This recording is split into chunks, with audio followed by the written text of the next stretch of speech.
तभी भगवान नारायण ने कहा चिंता मत करो, शंकर का अभिषेक जरूरी नहीं है कि आप शिवालय जाओगे तो अभिषेक हो पाएगा।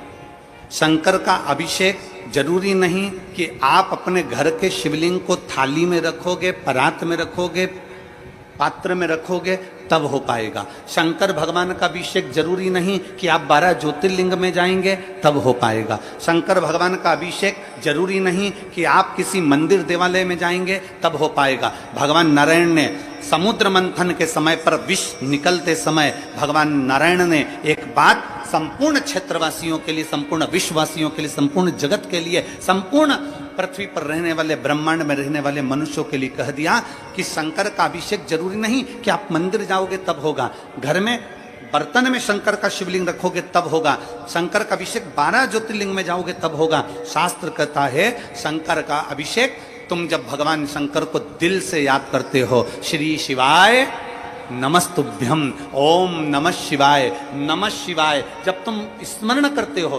पंचाक्षर मंत्र का, षडाक्षर मंत्र का, या श्री शिवाय नमस्तुभ्यम का जब तुम स्मरण कर रहे होते हो और दिल से तुमने अगर उसको स्मरण कर लिया तो समझ लेना कि तुम्हारे शंकर का अभिषेक हो गया, उसका चिंतन हो गया, उसका स्मरण हो गया, उसकी भक्ति हो गई, उसका मंत्र जाप हो गया।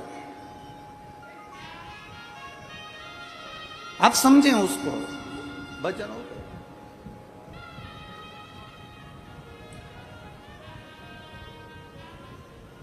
आप में से कितने लोग हैं जो भगवान के मंदिर में प्रसाद लेकर जाते हैं? जल्दी से हाथ उठाओ। अरे उठाओ तो सही, कभी तो ले गए होगे, कोई से तो मंदिर में ले गए होगे, कोई से तो देवता क्या ले गए होगे। ले गए थे ना, हम भी ले गए थे, ठीक है, तुम ले गए थे तो हम भी ले गए थे, हम कोई अलग से तो पैदा हुए नहीं है। तुम ले गए थे तो हम भी ले गए थे।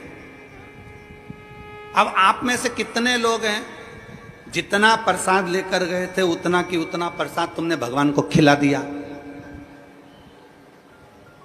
हम भी लेकर गए थे, हम भी नहीं खिला पाए। अगर तुम में कोई बैठा हो जिसने भगवान को 1 किलो मिठाई पूरी खिला दी, लड्डू पूरा खिला दिया, बर्फी पूरी खिला दी, कोई बैठा है? नहीं, ना हम है ना तुम, जैसे तुम वैसे हम, ठीक है।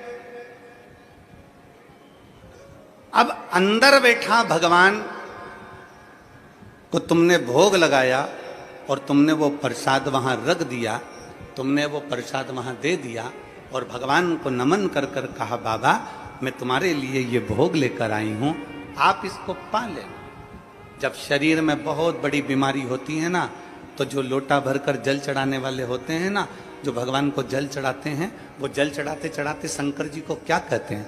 बाबा बहुत बड़ी बीमारी हो गई, डॉक्टर ने मना कर दिया है।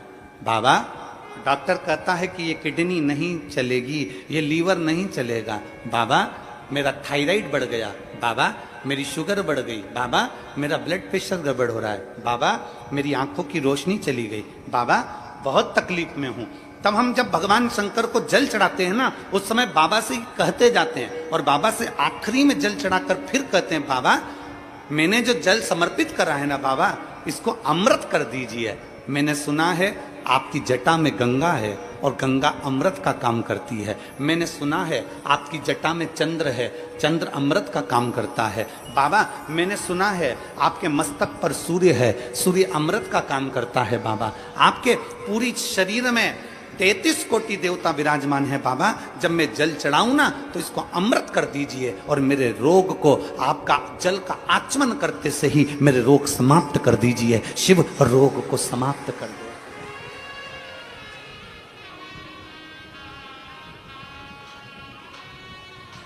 आप भी प्रसाद लेकर मंदिर में गए, हम भी प्रसाद लेकर मंदिर में गए। कल हमारे श्री आमदार सुहास अन्ना जी कांडे जी कह रहे थे और ताई कह रही थी कल कि गुरुजी हम दोनों भोजनशाला में गए थे और रोज जा रहे हैं गुरुजी, प्रतिदिन भोजनशाला में हम रोज जा रहे हैं। और गुरुजी भोजनशाला में जब हम रोज जाते हैं और जो सारे शिव भक्त भोजन कर रहे हैं उसी में से हम लोगों ने भी भोजन किया। तो कल माननीय आमदार जी और ताई कह रहे थे कि गुरुजी, ना जाने उस भोजन में क्या है ऐसा कि भगवान का प्रसाद अलग ही स्वाद आ जाता है। तो मैं श्री सुहासन्ना जी से कहूंगा, जब भाव से भगवान को दिया जाए ना तो भगवान भाव से पा लेता है।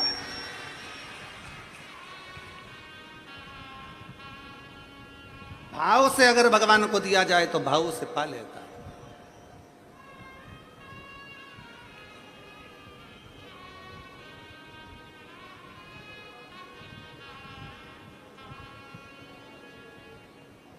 3 लाख भक्त अगर यहाँ कथा सुनने के लिए आ रहे हैं, 2 लाख भक्त कथा सुनने के लिए आ रहे हैं, 4 लाख भक्त अगर कथा सुनने के लिए आ रहे हैं, तो उसमें से कम 1.5 से 2 लाख भक्त ऐसे होते हैं जो भगवान शंकर का प्रसाद पाकर जाते हैं।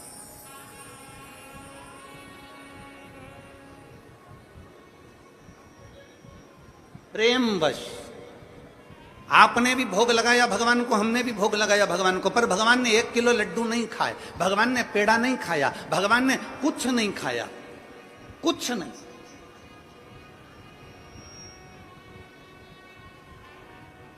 जब भगवान ने कुछ नहीं पाया, प्रेमवश बस भगवान के सामने रखा और भगवान ने उसे भाव से पा लिया, तो जो प्रसाद हम खाते हैं उसमें अपने आप स्वाद बढ़ जाता है। इससे यह महसूस होता है कि भगवान ने भोग लगा लिया है, इससे यह महसूस हो जाता है कि भगवान ने भोग लगा लिया। अब चलो आगे बढ़ते हैं।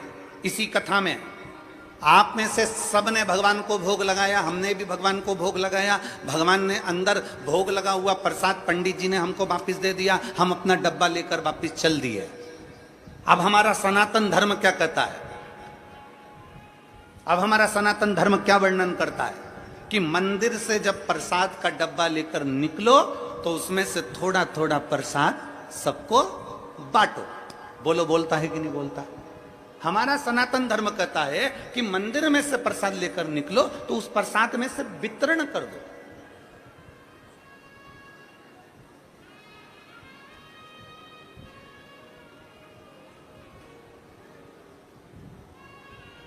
अन्ना जी, आपको कल के लिए एक धन्यवाद। कल एक दीदी यहाँ पर व्हील चेयर पे आई थी।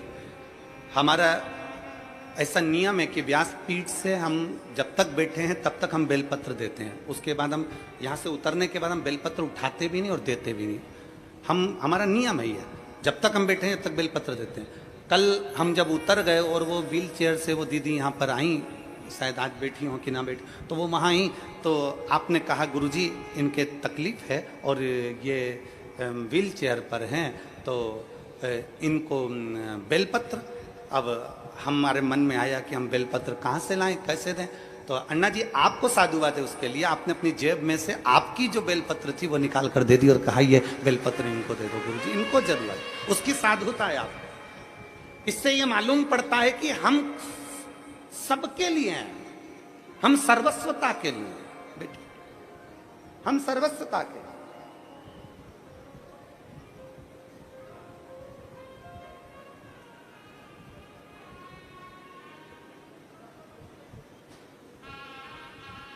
एक समर्पण का भाव किसको कहते हैं? हमारा सनातन धर्म कहता है आपके हाथ में मिठाई का डब्बा है ना, लड्डू का डब्बा है, मंदिर में भोग लगाया हुआ डब्बा आप लेकर चलते हो, उस डब्बे को बाहर लाकर वितरण क्यों किया जाता है, प्रसाद क्यों दिया जाता है? हमारे बद्रीनाथ से होकर आए तो प्रसाद दे दिया, वैष्णो देवी से होकर आए प्रसाद दे दिया, पंढरीनाथ से होकर आए प्रसाद दे दिया, हम शिरडी से होकर आए प्रसाद दे दिया, हम जगन्नाथ से होकर आए प्रसाद दे दिया, हम त्र्यंबक से होकर आए, हमने हमारे मोहल्ले में हमारे रिश्तेदारों को प्रसाद दे। ये नियम सनातन धर्म ने क्यों बनाया? उसका कारण क्या है? सनातन धर्म में ये नियम क्यों बना कि आप मंदिर से आओ तो प्रसाद दो? सनातन धर्म में ये नियम क्यों बना कि आप भीमा शंकर गए, वहां से दर्शन कर आए और आपने अपने पड़ोसियों को, रिश्तेदारों को, नातेदारों को छोटा छोटा पैकेट बनाकर प्रसाद का दिया, आपने किसी को प्रसाद दिया? ये प्रसाद हमारे सनातन धर्म में हम कहीं से होकर आते हैं, भगवान को भोग लगा कर आते हैं, ये प्रसाद क्यों देते हैं? उसका कारण है क्या? आखिर क्या हमारा सनातन धर्म में यह चीज क्यों बताई गई कि प्रसाद देना चाहिए? उसका कारण केवल इतना सा है कि मंदिर में जो भगवान बैठा है, जिसको हमने भोग लगाया है, वो अंदर बैठकर हमारे प्रसाद को भाव से खाता है, सामने प्रकट होकर नहीं खाता। पर उसी प्रसाद को जो बाहर मंदिर तक नहीं गए, उनको जब आप थोड़ा सा प्रसाद देते हो तो उनके अंदर बैठा हुआ शंकर उस प्रसाद को पा लेता है और उसका उद्धार कर देता है। तुझ में रब दिखता है, यारा मैं क्या करूं? हर एक में शिव दिखता है, यारा मैं क्या करूं?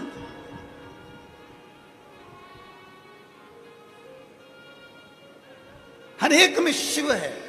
मंदिर से बाहर निकले, प्रसाद बांटना प्रारंभ करा, प्रसाद बांटना प्रारंभ करा तो ना जाने किस वेश में नारायण मिल जाए, इतने को प्रसाद दिया है। 25 लोगों ने प्रसाद लिया, 50 लोगों ने प्रसाद लिया, ना जाने कौन व्यक्ति के साथ था, किस भाव से उसने प्रसाद को ग्रहण करा, ना जाने कौन था जो शंकर का रूप रखकर आया, प्रसाद लेकर चले गया, ना जाने कौन था जो शिव तत्व के रूप में आया और प्रसाद लेकर चले गया।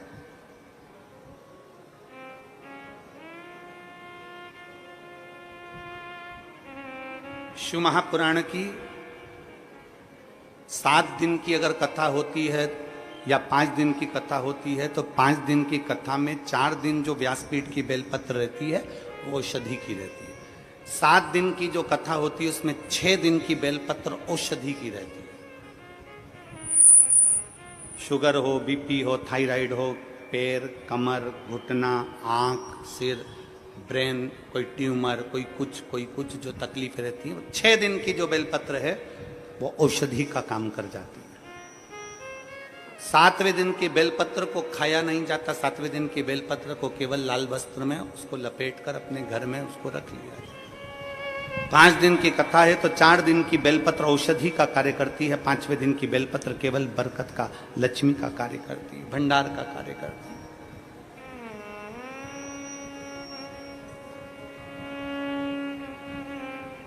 शिव महापुराण की बेलपत्र का बड़ा महत्व है। आप लोग कभी अगर शिव पुराण का अगर तुम्हारे घर में अगर शिव पुराण हो तो उसको पढ़ेंगे तो उसमें बेलपत्र का महत्व आएगा।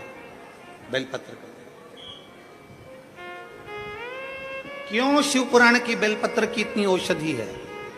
क्यों शिव पुराण की बेलपत्र को इतना लक्ष्मी की प्राप्ति का केंद्र बिंदु बताया? उसका कारण यह है, 12 ज्योतिर्लिंग करने के लिए 12 स्थान पर जाना पड़ता है। उप ज्योतिर्लिंग करने के लिए उप स्थान पर जाना पड़ता है। 4 धाम करने के लिए 4 स्थान पर जाना पड़ता है। सारी नदी, तालाब और सरोवर का स्नान करने के लिए सारे स्थान पर, सरोवर पर जाना पड़ता है। सारे कुंड और बावड़ी का स्नान करने के लिए कुंड और बावड़ी पर जाना पड़ता है। पर केवल वेद व्यास जी ने लिखा शिव महापुराण के अंदर कि केवल एक शिव पुराण ऐसी है कि वो शिव पुराण जहां पर रहती है वहां सारे तीर्थ, नदी, तालाब, ज्योतिर्लिंग, उपलिंग सब आकर विराजमान हो जाते हैं। और उस शिवलिंग की अर्थात उस पुराण की एक बेलपत्र भी औषधि का कार्य कर जाता है। उस बेलपत्र की इतनी महत्वता बढ़ जाती है, इतनी महत्व।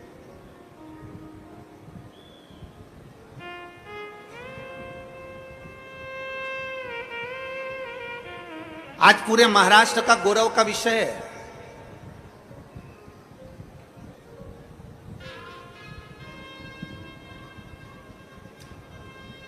आज पूरे महाराष्ट्र को आतिशबाजी चलाना चाहिए, नगाड़े बजाना चाहिए, ढोल बजाना चाहिए पूरे महाराष्ट्र को कि व्यासपीठ की बात को राजसत्ता तक लिया गया और माननीय महाराष्ट्र के मुख्यमंत्री जी ने गौ माता को राज्य माता घोषित किया। उसके लिए धन्यवाद। संपूर्ण महाराष्ट्रवासियों को और पूरे देशवासियों को साधुता देते हैं कि आपने इस व्यासपीठ की गरिमा को रखा, इस व्यासपीठ की मर्यादा को रखा और व्यासपीठ से जो शब्दों कहे जाते हैं उन शब्दों को आपने अपने जीवन में उतारकर गौ माता को राज्य माता का दर्जा दिया। साधुता है, बहुत बहुत साधुता है। माननीय मुख्यमंत्री शिंदे जी को बहुत बहुत साधुता।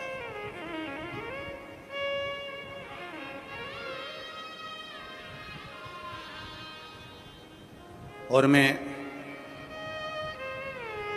1008 जगत गुरु शंकराचार्य श्री अभिमुक्तेश्वरानंद महाराज जी को भी धन्यवाद देता हूँ, और साथ में गोपाल मणि जी को भी धन्यवाद देता हूँ, साथ में श्री राजेंद्र दास महाराज जी को 1008 संत शिरोमणि श्री राजेंद्र दास महाराज जी को भी साधुवाद देता हूँ, और सारी व्यासपीठों को साधुवाद देता हूँ जिन्होंने गौ माता के लिए बहुत कुछ बोला। और आज महाराष्ट्र की सरकार ने गौ माता को राज्य माता घोषित करा, उसके लिए साधुता।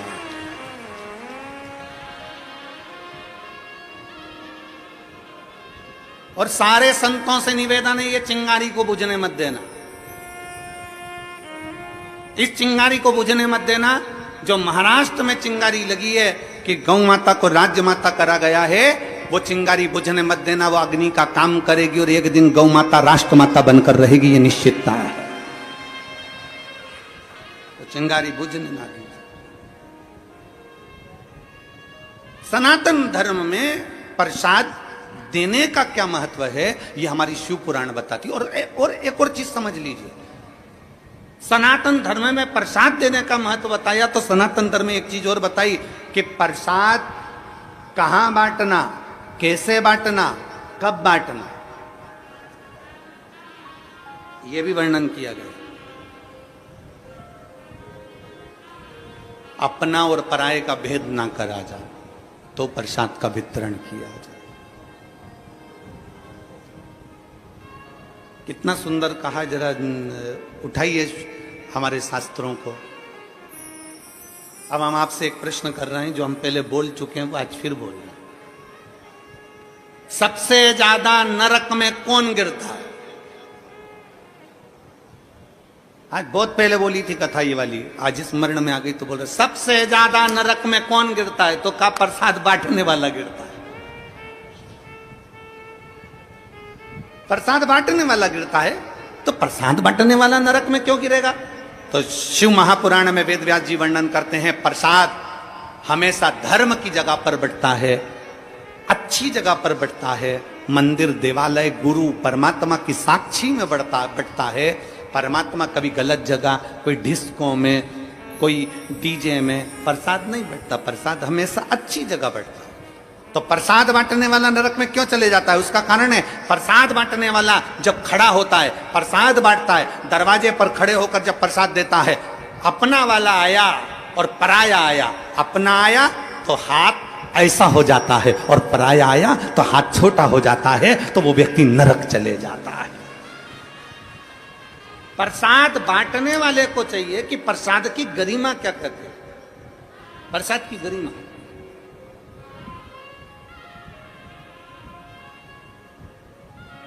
कल हमने जो देखा यहाँ पर आमदार जी, बहुत अच्छा लगा, उसके लिए सुहास अन्ना जी, उसके लिए हम साधुता। क्यों आपने उन 3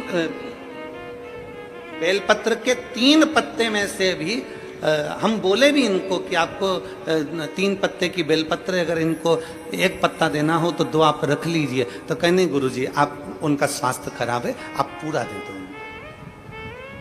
पूरा दे दीजिए आप।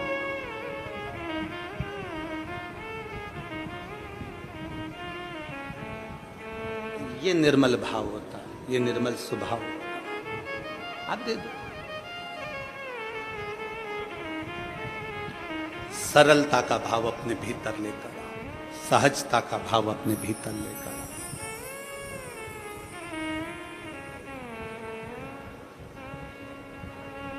जब एक सरलता, एक सहजता अपने भीतर आती है, लोग कहते हैं मेरा भोला किसको मिलता है, तो शिव महापुराण की कथा कहती है भोले को भोला जल्दी मिलता है, भोले को भोला जल्दी मिलता है।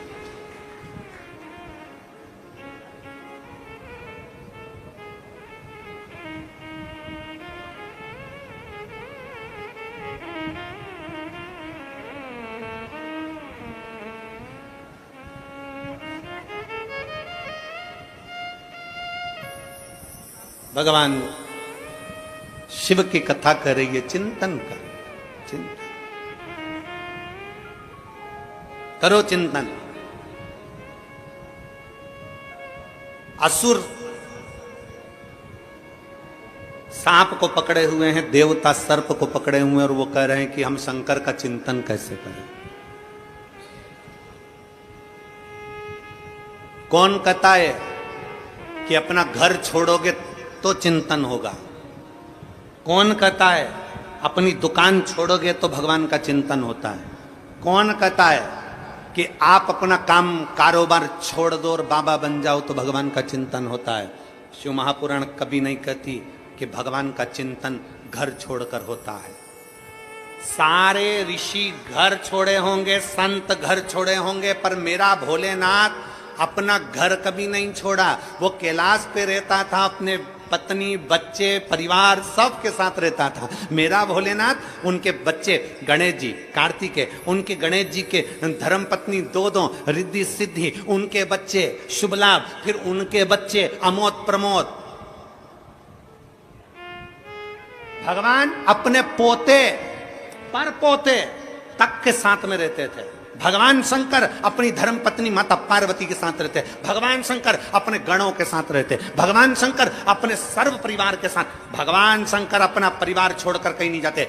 सारे देवताओं को परिवार के साथ कहीं पर प्रतिष्ठित नहीं किया जाता, पर शंकर के जितने मंदिर हैं, शिवालय जितने हैं, सारे शिवालय में शंकर का पूरा परिवार बैठता है। गणेश जी बैठेंगे, कार्तिकेय बैठेगा, नंदी बैठेगा, पार्वती जी बैठेगी, शंकर जी बैठेंगे, नाग बैठेगा, सर्प बैठेगा, सब बैठेंगे, त्रिशूल रखेगा, डमरू रखेगा, सब कुछ शंकर जी के मंदिर में होगा। शंकर अपने परिवार को छोड़कर नहीं बैठते। शंकर कभी अकेला भी नहीं रहता, शंकर पूरे परिवार के साथ रहता है। शंकर कभी नहीं कहते कि तुम अपनी दुकान छोड़ दो, शंकर कभी नहीं कहते कि तुम तुम्हारी खेती छोड़ दो, शंकर कभी नहीं कहते कि तुम्हारी जमीन जायदाद छोड़ दो। शंकर भगवान कहते हैं कि जैसे असुर और देवता सब सांप पकड़कर मंथन कर रहे हैं समुद्र का, और भगवान नारायण कर रहे हैं कि शिव का चिंतन करो, तो इन्होंने पूछा कि हम सांप छोड़कर शिव का चिंतन करें, हम काम छोड़कर शिव का चिंतन करें, हम शिव का चिंतन करें कैसे?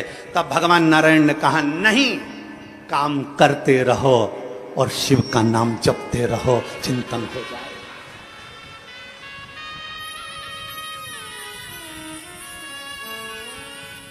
काम करते रहो, नाम जपते रहो, शिव का चिंतन हो जाएगा। लिंगायत संप्रदाय के अंतर्गत, शिव लिंगायत संप्रदाय के अंतर्गत उनके गुरु उनके बच्चों के कान में कह देते हैं अपना कर्म करना है, दुकान चलाना है, व्यापार करना है, व्यवसाय करना है, अपना कर्म करो, नौकरी करो, धंधा करो, बिजनेस करो, सब करो। तुमसे ये नहीं कहते कि तुम काशी में जाकर बैठ जाओ। लिंगायत संप्रदाय के अंतर्गत उनके गुरु कहते हैं तुमसे ये नहीं कहते कि तुम कहीं जाकर बैठ जाओ, अपना कर्म करो, और कर्म करते करते भगवान का भजन करो। काम करते रहो, नाम जपते रहो। काम करते करते जब नाम जपा जाता है तो उसका फल चौगुना मिल जाता है। घर छोड़कर तप करने वाले को जो फल मिलता है, घर छोड़कर सन्यास धारण करने वाले को जो फल मिलता है, घर छोड़कर अपना परिवार छोड़कर वन में बैठकर तप करने वाले को जो फल मिलता है, उससे चौगुना फल घर में रहकर भगवान का नाम जपने वाले को प्राप्त हो जाता है। हमने कभी तुमसे ये नहीं कहा कि तुम्हारा घर छोड़ो, हम तो एक काम करते हैं, अपने घर से एक लोटा जल भरो, शंकर जी का जो मंदिर पास में है वहां पहुंच जाओ। जो शंकर का मंदिर, जो शिवालय तुम्हारे घर के पास में है, तुम वहां जाओ और एक लोटा जल समर्पित करो। तुम्हारे घर के पास का जो शिवालय है, तुम्हारे घर के पास का जो शंकर का मंदिर है, वो मंदिर नहीं, सारे 12 ज्योतिर्लिंग का केंद्र बिंदु है, वहां जाकर जल समर्पित करो। सारी समस्या का हल। आप वहां जाइए, आप शंकर को एक लोटा जल समर्पित करिए।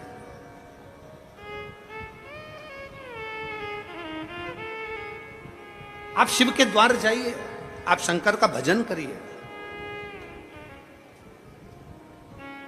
जैसे लहर शांत होती है, दुख भी शांत होता है, समस्या भी शांत होती है, टेंशन भी शांत होता है, पर थोड़ा सा शिव की भक्ति, लहर आई है तो थोड़ा सा उछलने दो, दुख आया है थोड़ा बढ़ने दो, तकलीफ आई है थोड़ा आएगा, कष्ट आया है थोड़ा आएगा, तकलीफ आई है थोड़ा आएगा, चिंता ना करो, शंकर की भक्ति करो, धीरे धीरे धीरे धीरे धीरे धीरे शांत हो जाए। अपने स्वभाव को, अपने मन को, अपने चित्त को विचलित मत होने दो।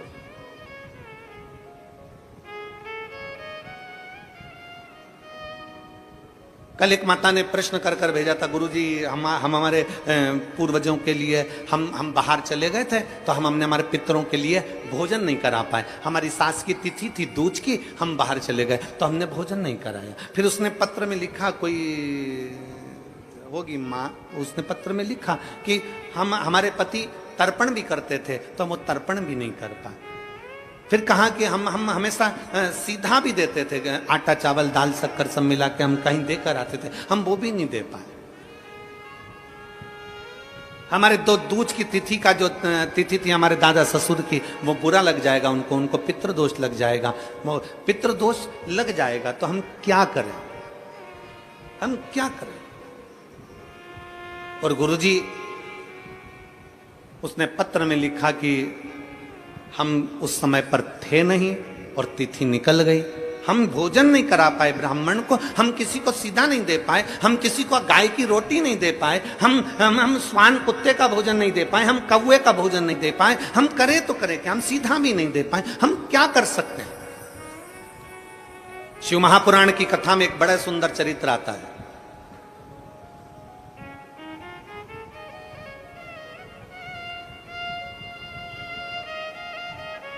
जब भगवान देवाधिदेव महादेव विराजमान थे,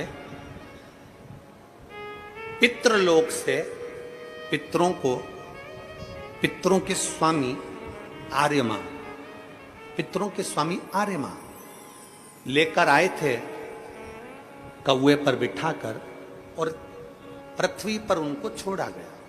कितने दिन के लिए? जम के बोलो, 16 दिन के लिए। बहुत ध्यान से सुनना कथा को। 16 दिन के लिए पृथ्वी पर पितरों को आर्यमा स्वामी ने, पितरों के जो स्वामी थे आर्यमा, कौवे पर बिठाकर लाए और उनको सारे पितरलोक के जितने जीव थे सबको पृथ्वी पर छोड़ दिया। पितरलोक पूरा खाली, पितरलोक पूरा खाली, पूरा खाली। सारे पितर पृथ्वी पर आ गए, सारे पितर। अब पितर पृथ्वी पर आए, आर्यमा स्वामी पितरों के देवता कौवे पर लेकर आए, नीचे छोड़ दिया पृथ्वी लोक पर, मृत्यु लोक पर। ये पृथ्वी लोक किसका? बैकुंठ भगवान विष्णु का है, ब्रह्मलोक ब्रह्मा जी का है, इंद्रलोक इंद्र का है, गरुण लोक गरुण का है, वरुण लोक वरुण का है, सर्पलोक सर्पों का, पताल आदि सबका। ये पृथ्वी किसकी है? जम के बोलो, ये मृत्यु लोक का स्वामी कौन है? देव अधिदेव महादेव। मृत्यु लोक का स्वामी कौन? भगवान शंकर, भगवान शिव। जब आर्यमा स्वामी पितरों को लेकर आए, पृथ्वी पर लाकर छोड़ा, भगवान शंकर के सामने जाकर आर्यमा स्वामी ने कहा, बाबा भोलेनाथ, शंभु त्रिकालदर्शी कैलाशी अविनाशी है शिव, कृपा करिए। शंकर भगवान ने पूछा, क्या बात है आर्यमा? आर्यमा क्या हुआ? आर्यमा स्वामी ने कहा, बाबा भोलेनाथ, 16 दिन पितरों के पूर्ण हो जाएंगे, अमावस्या के दिन पितर अपने अपने पितृलोक में चले जाएंगे, सारे पितर पितृलोक में पहुंच जाएंगे, सारे पितर।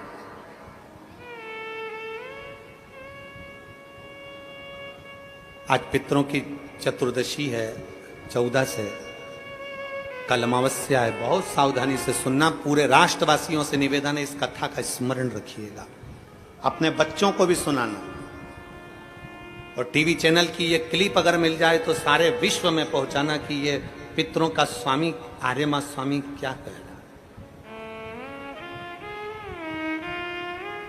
पितरों के स्वामी आर्यमा स्वामी कहते हैं, प्रभु प्रभु, हे शिव शंकर, हे ओघड़दानी, हे भोलेनाथ, हे त्रिकालदर्शी कैलाशी अविनाशी, आपसे निवेदन है, 16 दिन श्राद्ध में पितृलोक पूरा खाली हो गया। पितरों को लाकर मैंने मृत्यु लोक में छोड़ दिया। सारे पितृ, सारे पूर्वज जितने मर कर चले जाते हैं वो 16 दिन पृथ्वी पर आकर इन जीवों के रूप में फिरते हैं। दिखते नहीं है, जीव के रूप में रहते हैं, अणु जैसे। आपको क्या कहें, आप में से किसी ने एक आध बार ऐसा करा है क्या कि धूप में से कांच की रोशनी को छांव में दिखाओ? किसी ने करा है? धूप की रोशनी में से कांच में से छांव में दिखाओगे तो वो जो रोशनी जा रही है ना, उसमें छोटे छोटे कण नजर आते हैं। किस किस ने करा? जरा हाथ उठाओ जरा। हमने बचपन में करा। एक छोटा सा कांच का टुकड़ा लिया और उस कांच के टुकड़ों को धूप में से दिखाया, छांव में दिखाया, तो उस धूप में से दिखाने में उसमें एक रोशनी दिखती है। उस रोशनी में छोटे छोटे कण नजर आते हैं, छोटे छोटे कण नजर आते हैं। जितने छोटे कण उस रोशनी में नजर आते हैं, उससे भी 1000 गुना छोटा कण कर लो, उन कणों के रूप में पितर पृथ्वी पर विराजमान रहते हैं 16 दिन तक। कणों से भी कण छोटे, जीवात्मा के रूप में संसारवासियों के भीतर एक कण के रूप में वो आते हैं। लोग कहते पितर आते हैं जरूर, मृत्यु लोक में आकर अपने अपने पूर्वज अपने अपने दरवाजे पर आकर खड़े होते हैं। जो गया है वो आस लेकर आता। पितरों के आर्यमा स्वामी ने कहा कि ये 16 दिन सारे पितर पृथ्वी पर रहे, पितृलोक खाली हो गया। ये सब पितृलोक से आए हैं, इनके परिवार वाले भोजन देंगे, ये आस लेकर आए हैं। क्योंकि जैसे घर की बहू को सास से आस रहती है कि मेरी सास मुझे सोने की अंगूठी देगी, मेरी सास मुझे पायल देगी, मेरी सास मुझे वस्त्र देगी, मेरी सास मुझे ये देगी, उसी तरह घर के जो जीव चले गए, जो मर गए, जो शांत हो गए, जो चले गए, उनको आस रहती है कि हमारे घर का पर पोता, हमारे घर का पोता, हमारे घर का बेटा, हमारे घर की बेटी, हमारा दामाद, हमारा रिश्तेदार हमको भाग देगा। पहले घर जाते हैं, वहां नहीं मिलता तो नाना के घर जाते हैं, वहां नहीं मिलता तो फिर दूसरे बेटी दामाद के घर जाते हैं, कहीं से कुछ मिल जाए। तो आर्यमा स्वामी ने कहा अपने भोले बाबा से, हे शंभु, हे त्रिकालदर्शी कैलाशी, ये 16 दिन श्राद्ध के पितृ रहते हैं पृथ्वी पर। आखिरी में अमावस्या के दिन ये अपने घर को जाते हैं। बाबा, इनमें से कई पितर ऐसे हैं जिनको भोजन नहीं मिल पाता। जैसे उस बहन ने लिखा कि मैं नहीं थी। कई पितर ऐसे हैं जिनको भोजन नहीं मिल पाता। कोई एक साधन ऐसा बता दो शंकर भगवान, कोई एक साधन ऐसा बता दो भोलेनाथ कि अगर 16 दिन पितरों की कोई गलती भी हो गई हो, पितरों को भाग भी ना मिला हो, पितरों का अपमान भी हो गया हो, तो आखिरी दिन ऐसा कोई उपाय बता दिया जाए, आखिरी दिन ऐसा कुछ कर दिया जाए जिससे सारे पितर तृप्त होकर आशीर्वाद दें और उनके वंश को आगे बढ़ाने का, फलने फूलने का वर देकर पितर अपने घर को चले जाए।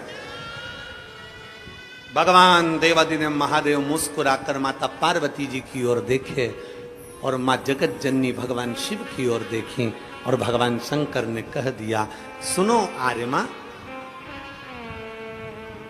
जितने पितृ आप पितृलोक में वापिस लेकर जाओगे, अगर वो पितरों का नियम है 16 दिन श्राद्ध में खाते हैं, भोजन करते हैं, अपने अपने धूप में आप लोग घी शक्कर छोड़ते हो, कंडे के ऊपर, गोबरी के ऊपर, ये धूप में आप दे देते हो, गाय के रूप में, कुत्ता के रूप में, पक्षी के रूप में दे देते हो। तो भगवान शंकर ने कहा सारे पितर 16 दिन भोजन करते हैं, अमावस्या के दिन इन पितरों को आप नदी, तालाब, बावड़ी, कुआं, सरोवर, जो पानी का स्थान हो, कोई नदी हो, कोई तालाब हो, कोई बावड़ी हो, कोई कुआं हो, कोई सरोवर हो, ये सारे पितर वहां पानी पीने के लिए आते हैं। जल पीने के लिए पितर पहुंचेंगे। अपने गांव में जो नदी है, तालाब है, बावड़ी है, कुआं है, हैंडपंप है, हाथसी है, जो है उसके पास में ये जल पीने के लिए पहुंचेंगे। तो सुनो आर्यमा स्वामी, अगर संसार में रहने वाला मनुष्य पितृपक्ष की अमावस्या को, पितृ मोक्ष अमावस्या को, जो कि कल 2 अक्टूबर की है, पितृपक्ष की अमावस्या, पितृमोक्ष अमावस्या जो कि कल 2 अक्टूबर की है, अगर पितृपक्ष अमावस्या के दिन प्रदोष के समय पर, प्रदोष का समय जानते हो ना, सूर्यास्त के समय जब होता है प्रदोष का समय, अगर घर का व्यक्ति एक घी का दीप लेकर उस जलाशय, नदी, तालाब, बावड़ी, कुआं, हेडपंप जो उसके पास में हो, जो जलाशय पास में हो, वहां पहुंचकर प्रदोष काल में दक्षिण की ओर दिया जो लगेगा उसमें बत्ती लंबी लगेगी, गोल बत्ती नहीं। कौन सी बत्ती? लंबी बत्ती। लंबी बत्ती जानते हो सब लोग? कपास की जो बाती होती है वो लंबी वाली, गोल बाती नहीं, फूल बाती नहीं, लंबी बाती। कपास की बाती को लंबा कर कर वो बाती घी के दिए में रखकर, बाती का मुख दक्षिण का कर कर अगर दीप प्रज्वलित किया जाता है तो वो घर के पितर कभी बद्दुआ नहीं देते, उन पितर आशीर्वाद देकर ही जाते हैं। हमसे अगर अपमान हो गया, भोजन ना करा पाए, भाग ना दे पाए, कुछ तकलीफ हो गई, कोई कष्ट आ गया, हम हमारे पूर्वजों को नहीं पूछ पाए, तो पितृ मोक्ष अमावस्या के दिन मतलब कल 2 अक्टूबर को शाम के समय प्रदोष काल में अपने पास में जो नदी हो, अपने पास में जो बावड़ी हो, अपने पास में जो कुआं हो, अपने पास में जो हापसी हो, अपने पास में जो हो तुम्हारे नजदीक में, और अगर कुआं, बावड़ी, हापसी, तालाब कुछ भी नहीं हो तो पीपल का पेड़ या बड़ का पेड़, बट वृक्ष या पीपल का वृक्ष या बेलपत्री का वृक्ष, इसके नीचे, अगर तालाब, नदी, कुआं, बावड़ी नहीं है तो उस वृक्ष के नीचे अगर दक्षिण की ओर बाती का मुख कर दिया जाए और वहीं पर बाती को जला दिया जाए, उस दीपक को प्रज्वलित कर दिया जाए और अपने पूर्वजों को प्रणाम कर कर वापिस अपने घर पर आइए, पितृदोष कभी नहीं हो सकता, पितृ शांत ही रहेंगे, पितृ शांत ही रहेंगे। भगवान शिव कहते हैं, सुनो आर्यमा स्वामी, ये प्रदोष काल का समय मेरा, और शंकर भगवान कहते हैं ये मेरा और पार्वती के भ्रमण का समय है। प्रदोष काल का समय 33 कोटि देवता, भगवान इंद्र अपनी इंद्राणी के साथ रोज घूमने नहीं जाते, नारायण भगवान अपनी लक्ष्मी के साथ रोज घूमने नहीं जाते, 33 कोटि देवता अपनी अपनी धर्म पत्नी के साथ रोज घूमने नहीं जाते, पर केवल एक देवाधिदेव महादेव ऐसे हैं जो अपनी धर्म पत्नी के साथ नंदी पर बैठकर प्रत्येक दिन, प्रतिदिन प्रदोष काल में शाम के समय मेरे शंकर पार्वती भ्रमण पर जाते हैं। भ्रमण। आर्यमा स्वामी, प्रदोष काल में मैं और पार्वती दोनों नंदी पर बैठकर जाएंगे, नंदी पर बैठकर जाएंगे, और जिस सरोवर, जिस तालाब, जिस बावड़ी, जिस कुआं, जिस स्थान पर लोग दीप दान कर रहे होंगे, वहां के सारे पूर्वजों को, पितरों को हम स्वयं अपने नंदी पर बिठाकर पितृ लोक छोड़कर आएंगे। ये शिव तत्व है, ये शिव तत्व है। और खाली ना जाता कोई दर से तुम्हारे, खाली ना जाता कोई दर से तुम्हारे, मैं भी खड़ी हूँ नंदी बाएं पसारे, अपने हृदय से लगा लो, लगा लो, गिरा जा रहा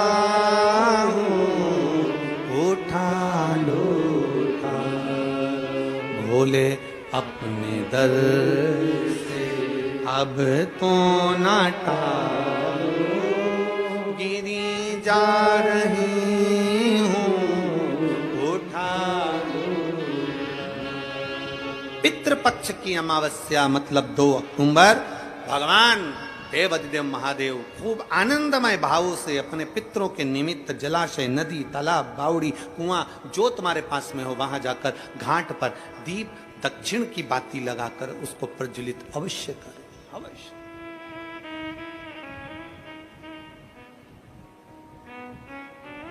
कोई मौका मिल जाए दान पुण्य करने का तो करो, सत्कर्म करने का मिल जाए सत्कर्म करो, भजन करने का मिल जाए भजन करो, स्मरण करने का मिल जाए स्मरण। हम फिर वापिस अंजुम ताई जी को और आमदार सुहास अन्ना जी को बहुत बहुत साधुवाद देते हैं। ताई, इतने सारे भक्तों को, शिव भक्तों को भोजन कराने के लिए लोग आमंत्रित करते हैं, पर श्राद्ध पक्ष में आपके इतने शिव भक्त नांदगांव के जो इस सामने बनी भोजनशाला में भोजन कर रहे हैं ताई, उसके लिए आपको साधुता देते हैं। बहुत बहुत साधुता। इतना शिव भक्त, मेरे ओघड़ी शंकर का इतना भक्त, आपकी जो सामने भोजन भंडारा चल रहा है उसमें इतने शिव भक्त अगर भोजन कर रहे हैं तो ताई आपको बहुत बहुत साधुवाद है, उसके लिए बहुत बहुत साधुवाद। अन्ना जी आपको बहुत साधुवाद। कितना लोग तड़पते हैं कि हमारे घर लोग आए और श्राद्ध पक्ष में मुख झूठा करें। इतने नांदगांव के इतने शिव भक्त आपकी इस भोजनशाला में मुख झूठा कर रहे हैं, उसके लिए साधुता है आपको। श्री शिवाय नमस्ते। साधुता है, बहुत बहुत साधुता। कितना कितना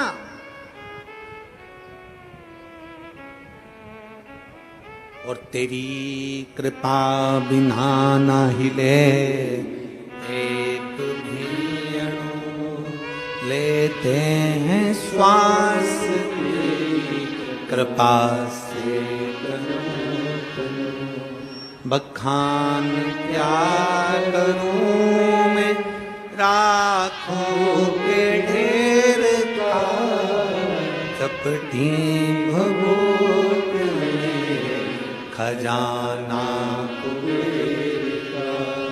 हे गंगाधार मुक्ति द्वार ओंकार भोले ओंकार आयो शरति हार शंभु तार तार।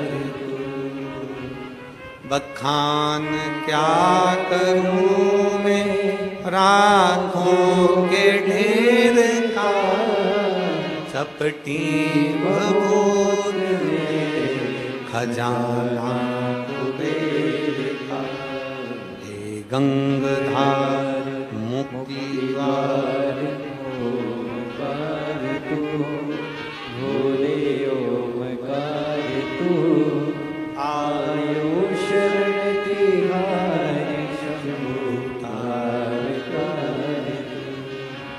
ये हमारा सनातन धर्म हमको सिखाता है, ये हमारा राष्ट्र हमको सिखाता है, ये हमारा राष्ट्र हमको सिखाता है, हमारा सनातन धर्म हमको सिखाता है, ये हमारा शिव तत्व हमको सिखाता है।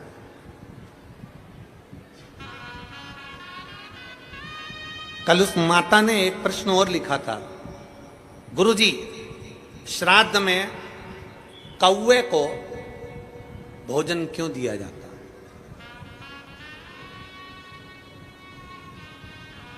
श्राद्ध में कौवे को भोजन क्यों दिया जाता? अरे भाई मेरी जीजी, मैं आपको हाथ जोड़कर प्रणाम कर कर निवेदन करना चाहूंगा कि श्राद्ध में कौवे को भोजन क्यों दिया जाता है। किसी साइंटिस्ट से पूछें, किसी वैज्ञानिक से पूछें, किसी रिसर्च सेंटर से पूछें कि कौवे को श्राद्ध में भोजन क्यों दिया जाता है। हमारा सनातन धर्म साइंस से जुड़ा हुआ है। हमारे शास्त्र, हमारे वेद, हमारे पुराण, हमारे जितने वेद पुराण शास्त्र सब साइंस से जुड़े हुए हैं। और हमारा शास्त्र कहता है कि श्राद्ध में कौवे को भोजन क्यों दिया जाता है। उसका एक कारण है, श्राद्ध का भोजन कौवा जब करता है, कौवा भोजन करने के बाद उस भोजन को करने के बाद उस भोजन को पचाने के लिए कौवा पीपल के वृक्ष पर बैठता है। कौवा जब पीपल के वृक्ष पर बैठता है तो पीपल के वृक्ष के फल को, उसके पत्ते को, उसकी जड़ को, फल को खाना प्रारंभ करता है। कौवे का श्राद्ध का भोजन ऐसे ही नहीं पच जाता। कौवा पीपल के फल को खाता है। पीपल के फल को खाता है तो वो फल खाया हुआ कौवा किसी दीवार पर, किसी भूमि पर अपनी बीट करता है तो वहां पीपल का पेड़ उत्पन्न हो जाता है, जिससे सनातन धर्म की मजबूती हो।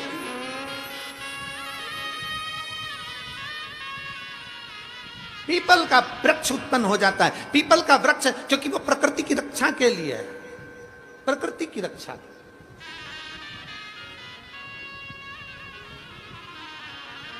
आ जाइए, आ जाइए, आ जाओ।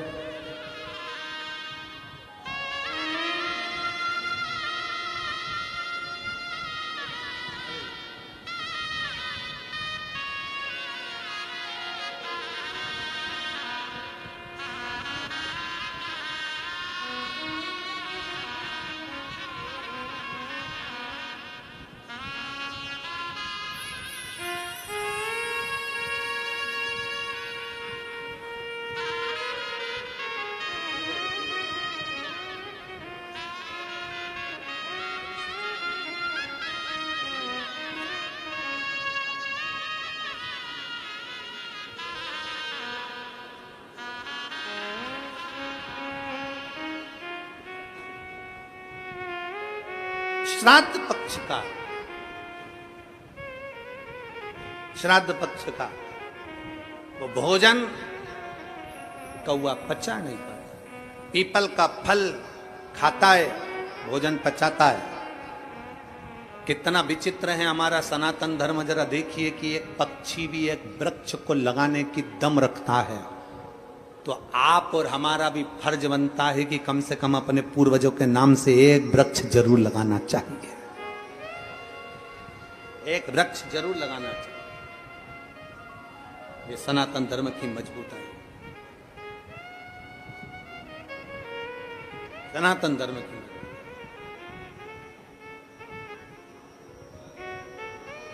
और तेरी कृपा बिना न हिले एक भी अणु, लेते हैं श्वास तेरी कृपा से।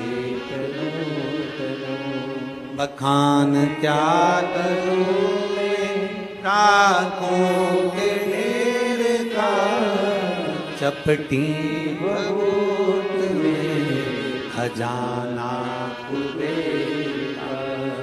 गंगधार मुक्ति द्वार ओंकार तू, भोले ओंकार तू, आयो शरती शंभुतार।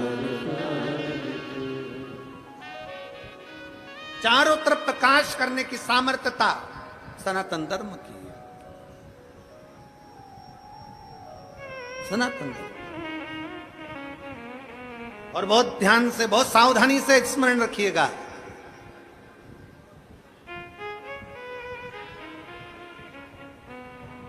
दिन में सूर्य प्रकाशित करता है, दिन में सूर्य प्रकाशित करता है, रात्रि में चंद्र प्रकाशित करता है। दिन में सूर्य प्रकाशित करता है, रात को चंद्रमा प्रकाशित करता है, रात को चंद्र प्रकाश करता है, और तीनों लोक में सनातन धर्म प्रकाश करता है। ये हमारा सनातन, ये हमारा सनातन धर्म है। दिन में सूर्य प्रकाश करता है, रात में चंद्र प्रकाश करता है, और तीनों लोक में सनातन धर्म प्रकाश करता है। ये हमारे सनातन धर्म की मजबूताई, उसका प्रकाश भूमंडल पर सदा आनंद देने वाला है। आनंद, सारी समस्या का हल, जम के बोलो जरा, सारी समस्या का हल एक लोटा जल, एक लोटा जल। प्रतिदिन चढ़ाइए, प्रतिदिन शिवालय जाइए, प्रतिदिन शंकर के द्वार जाइए, प्रतिदिन शंकर का स्मरण करिए, फिर कथा करिए। चिंता और चिंतन में अंतर है, बहुत अंतर है। वही चिंता चिंतन की कथा चल रही है, वही समुद्र मंथन की कथा चल रही है, वही समुद्र मंथन की कथा। असुरों को गुस्सा आ गया, असुरों ने सोचा हम काहे को शंकर जी को जल चढ़ाए, हमें क्या करना शंकर जी को जल चढ़ाकर। अरे भाई, शिव महापुराण की कथा कहती है चाय और चरित्र जिस पर गिरते हैं, जिस पल गिरते हैं, दाग जाता ही नहीं है। चाय का भी दाग नहीं जाता, चरित्र का भी दाग नहीं जाता, इसलिए सावधान, बहुत सावधान। मेरे भारत की बेटियों से निवेदन है, संपूर्ण विश्व की बेटियों से निवेदन है, परसों से नवरात्रे चालू हो रहे हैं। सनातन धर्म की शुरुआत का ये एक अनूठा त्योहार है, नवरात्रि का त्योहार। मेरा संपूर्ण भारत की बेटियों से निवेदन है, संपूर्ण जगत की बेटियों से निवेदन है, इस व्यासपीठ के माध्यम से, इस नांदगांव की व्यासपीठ के माध्यम से संपूर्ण जगत की बेटियों से निवेदन है कि आपसे निवेदन है कि अगर गरबे में जा रही हो, गरबा खेलने के लिए जा रही हो, निवेदन है हमारे सनातन धर्म की मर्यादा के साथ जाना, वस्त्र ऐसा पहनकर जाना जो मर्यादित हो, वस्त्र ऐसा पहनकर जाना जो मर्यादित हो। हमारी मर्यादाओं को गिराने वाले वस्त्र पहन कर ना जाइएगा, मेरा बेटियों से निवेदन है।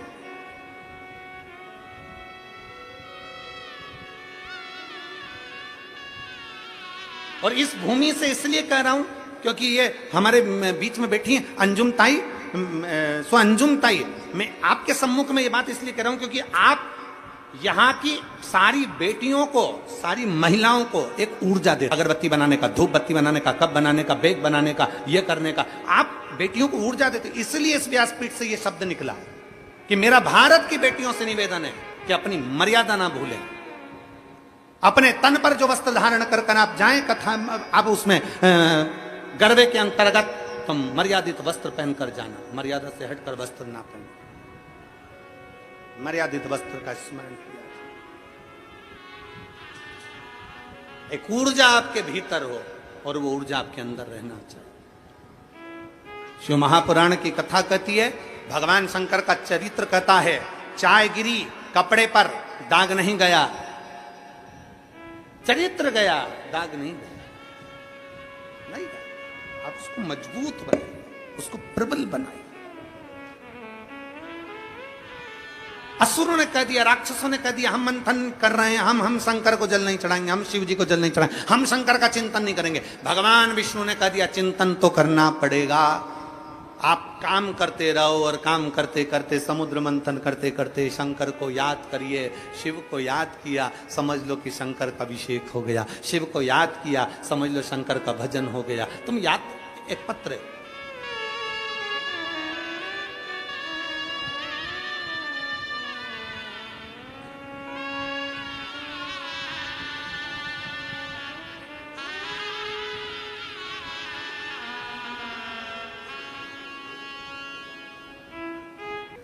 हम एक दिन की कथा सुनने के लिए मालेगांव आ गए, और मालेगांव में एक दिन की कथा सुनी, और कथा सुनने के बाद मेरे पति और मेरी पत्नी, हम दोनों मालेगांव से एक दिन की कथा सुनकर चल दिए, क्योंकि मेरे नशा करने की आदत थी, नशा छूटता नहीं। कथा पूरी हुई 5 बजे, हम घर गए, मंदिर में 1 लोटा जल चढ़ाया, जल चढ़ाकर मैंने आचमन करा। मुझे क्या मालूम था कि मेरी पत्नी कथा के पंडाल की, जहां कथा का पंडाल लगा था, वहां की मिट्टी मेरे को लगा देगी। वहां की मिट्टी मेरी पत्नी ने मेरे को लगाया, और ना जाने मुझे क्या हुआ गुरुदेव, उस मालेगांव की एक दिन की कथा के बाद आज तक मैंने मदिरा को हाथ नहीं लगाया, छोड़ दी। मैं नहीं जानता गुरुजी की इस शिव महापुराण की मिट्टी में क्या होता है, मैं नहीं जानता गुरुजी की शिव महापुराण का कंकर शंकर का क्या होता है, मैं नहीं जानता कि शंकर की भक्ति क्या होती है। एक दिन की कथा, मात्र एक दिन की कथा हमारे जीवन को सवार दे। एक दिन, एक पल, एक घड़ी, जो 30 साल से मदिरा का नशा कर रहा हो, उसका नशा छूटे कैसे, कैसे छूटे?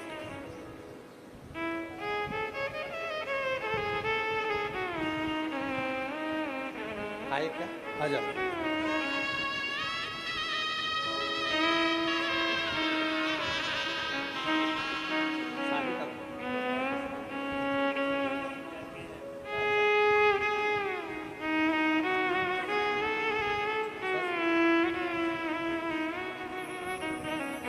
आपने अपना अवगुण लिखा, ये सबसे बड़ी बात है, इसके साथ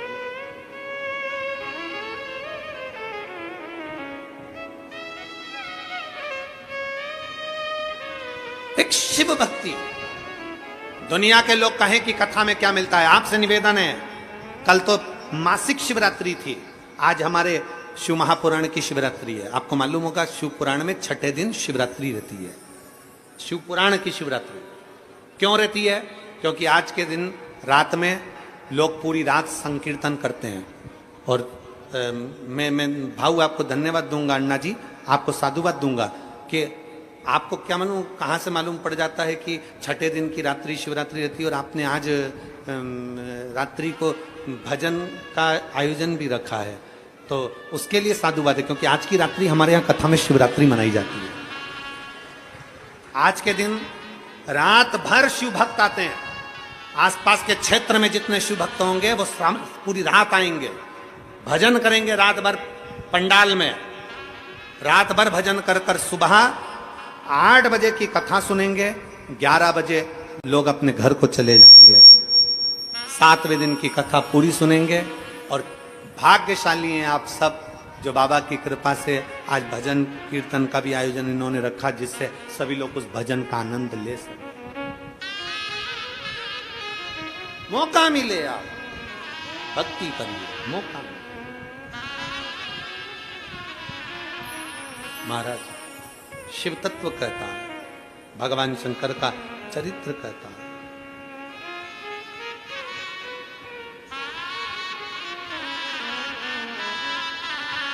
भगवान शंकर का पवित्र चरित्र वर्णन कर रहा है।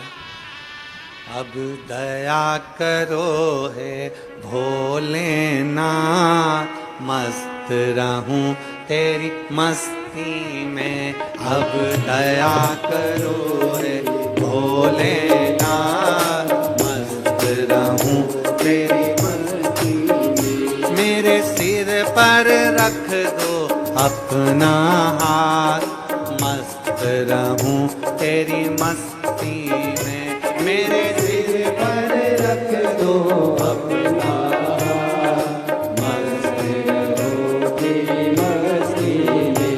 मेरे सिर पर रख दो अपना हाथ, मस्त रहूं तेरी मस्ती में। मेरे सिर पर रख दो अपना हाथ, मस्त रहूं तेरी मस्ती में। अब दया करो हे भोलेनाथ, मस्त रहूं तेरी मस्ती में। अब दया करो हे भोलेनाथ, मस्त रहूं तेरी मस्ती में।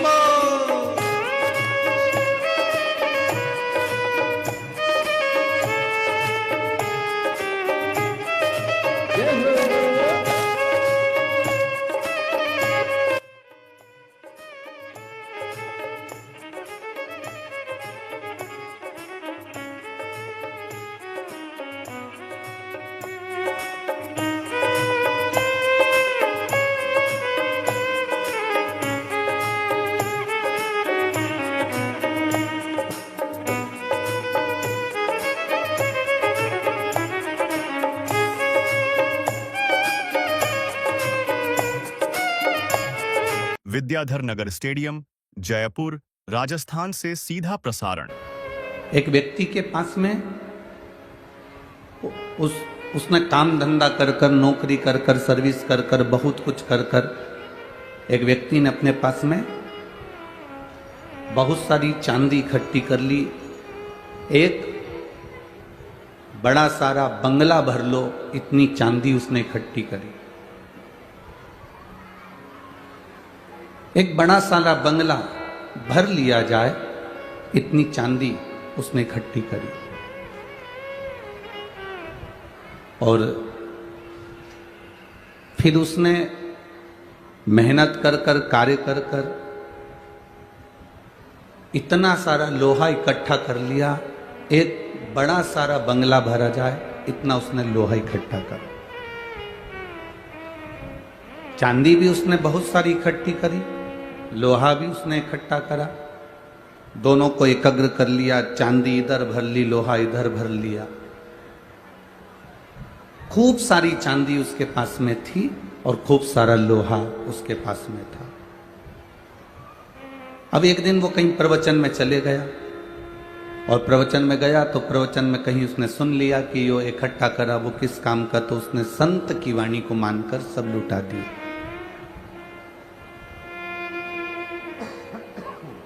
अपने नगर में उसने सूचना कर दी, अपने गांव में उसने सूचना कर दी कि गांव के लोग, नगर के लोग, मेरे पास में चांदी और लोहा दोनों चीज हैं। सुबह 9 बजे से आप मेरे दरवाजे पर आना, सब लूट के ले जाना। अब चांदी भी लूट लो, लोहा भी लूट लो।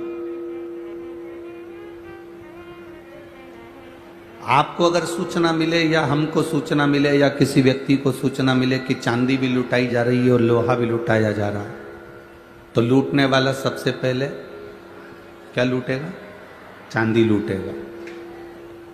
ये लोहा नहीं लूटेगा। लोग लोहा कितने का उठाएंगे, थोड़ा बहुत पैसा मिलेगा, पर चांदी का पैसा तो अच्छा है। सब गांव के लोगों ने विचार कर लिया कि कल चांदी और लोहा दोनों लुटाया जाएगा, चलो लूटेंगे। और सारे गांव के लोग लूटने के लिए चले। सब ने झोला भर भर कर, बैग भर भर कर, बारदान भर भर कर, बोरा भर भर कर, बोरियां भर भर कर चांदी को लूट लिया। अब कुछ लोग रह गए, थोड़े से लोग लूटने से रह गए, तो उन्होंने देखा कि चांदी तो खत्म हो गई, तो उन्होंने कहा क्या करो, कुछ नहीं मिल रहा तो लोहा ही लूट के ले चलो। हालांकि उनको मालूम है कि लोहे की कोई कीमत इतनी नहीं है जितनी चांदी की है, पर करो क्या, उन्होंने लोहा लूटा, ले गए।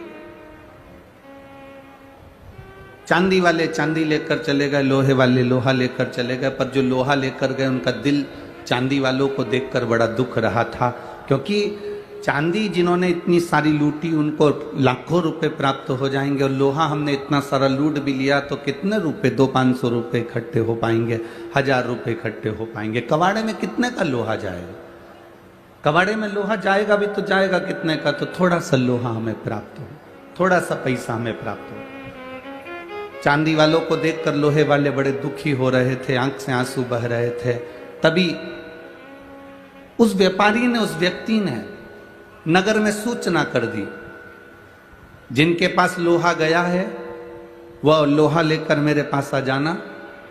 मेरे पास एक पारस मणि रखी है, उस पारस मणि से मैं लोहे को छूंगा तो वो सोना बन जाएगा। जिनके पास लोहा पहुंचा है वो उस लोहे को लेकर मेरे पास आना। मैं पारस मणि मेरे पास में है, उस पारस मणि को मैं लोहे से छूंगा और वो पारस मणि का छुआ हुआ लोहा सोना बन जाएगा। पारस मणि का छुआ हुआ लोहा सोना बन जाएगा। अब जितने लोहे वाले थे वो अपने अपने लोहे को लेकर व्यापारी के पास, सेठ जी के पास गए। उसने पारस मणि से लोहे को छुआ, सोना बनते चले गए।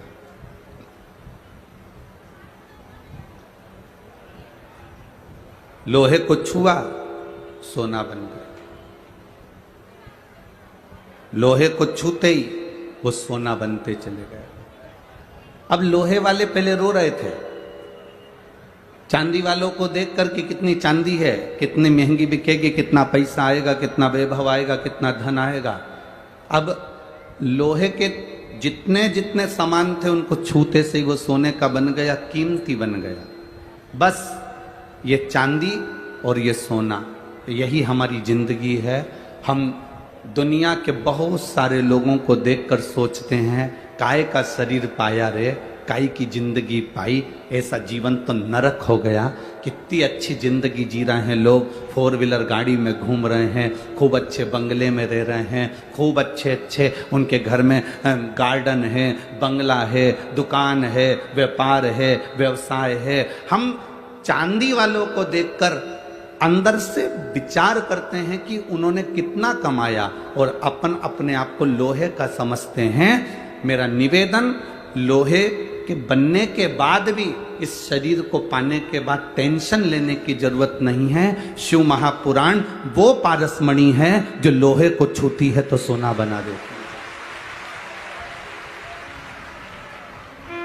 अपने आप को कोसना नहीं है, अपने आप को हमें देखकर दुखी नहीं होना कि मेरी जिंदगी में कितना दुख लिखा है, मेरे जीवन में कितना कष्ट लिखा है, मेरी जिंदगी में कितनी तकलीफें लिखी हैं, ये देखकर हमें रोना नहीं है। एक पत्र में किसी बहन ने लिखा जिसकी लड़की मर गई, जिसका लड़का मर गया, एक ही कुल के अंदर एक लड़का था, वो कुल का लड़का भी शांत हो गया। अब रोती बिलखती, कुल में एक लड़का था वो भी मर गया, लड़की भी मर गई, लड़का भी मर गया, पूरा परिवार अस्त व्यस्त हो गया। लिखा पत्र में किसी ने अपने एक पत्र को लिखा। मैं कोटा राजस्थान निवासी गोविंद सिंह पत्नी कला सिसोदिया हूं। कहीं बैठी हो तो हाथ हिला सकती हैं। मैं गोविंद सिंह पत्नी कला सिसोदिया हूं। कहीं बैठी हैं? आप ही हैं? दोनों हाथ हिला दो एक बार। कला सिसोदिया हूं। गुरुजी, मेरी दुख की व्याथा का मैं क्या वर्णन करूं। 16 अक्टूबर 2011 को मेरी पुत्री 12.5 वर्ष की थी, वो चली गई। 20 जून 2020 को मेरा पुत्र जो कि 20 वर्ष का था वो चले गया। पहले कितने साल की गई लड़की? जम के बोलो जरा। 11 वर्ष की। लड़का कितने साल का गया? 20 साल का लड़का चले गया। गुरुदेव, दुख का पहाड़ टूट गया, पूरा खानदान हिल गया, क्योंकि कुल का इकलौता दीपक भी चले गया। रोते बिलखते करते क्या, उम्र भी ढल गई थी। बच्चे का कोई चांस, डॉक्टर ने मना कर दिया था कि अब कोई चांस नहीं है, संतान नहीं हो सकती। जहां रजो धर्म नहीं, संतान का सुख क्या, कैसे संतान प्राप्त हो। गुरुदेव, तब किसी ने कहा कि शिव जी की भक्ति करो। सियोर वाला महाराज कथा करता है आस्था चैनल पर, एक बार आसन लगा के टीवी के सामने ही सुन लो। टीवी के सामने कथा बैठकर सुनी, बाबा से प्रार्थना करी, मेरा बेटा बेटी दोनों चले गए, कुल का दीपक चले गया, मेरी शादी को सालों हो गए, मेरा लड़का जब 20 साल का चले गया तो संतान की प्राप्ति कहा। बाबा, अब आप कृपा करोगे तो संतान हो सकती है, नहीं तो कोई संतान का सुख नहीं। बस कथा सुनी, बाबा से प्रार्थना करा, बाबा से निवेदन कर जब निवेदन करा, सफेद आंकड़े की जड़ का प्रयोग करा, पशुपति व्रत करा, बाबा की कृपा से मेरा गर्भ ठहर गया।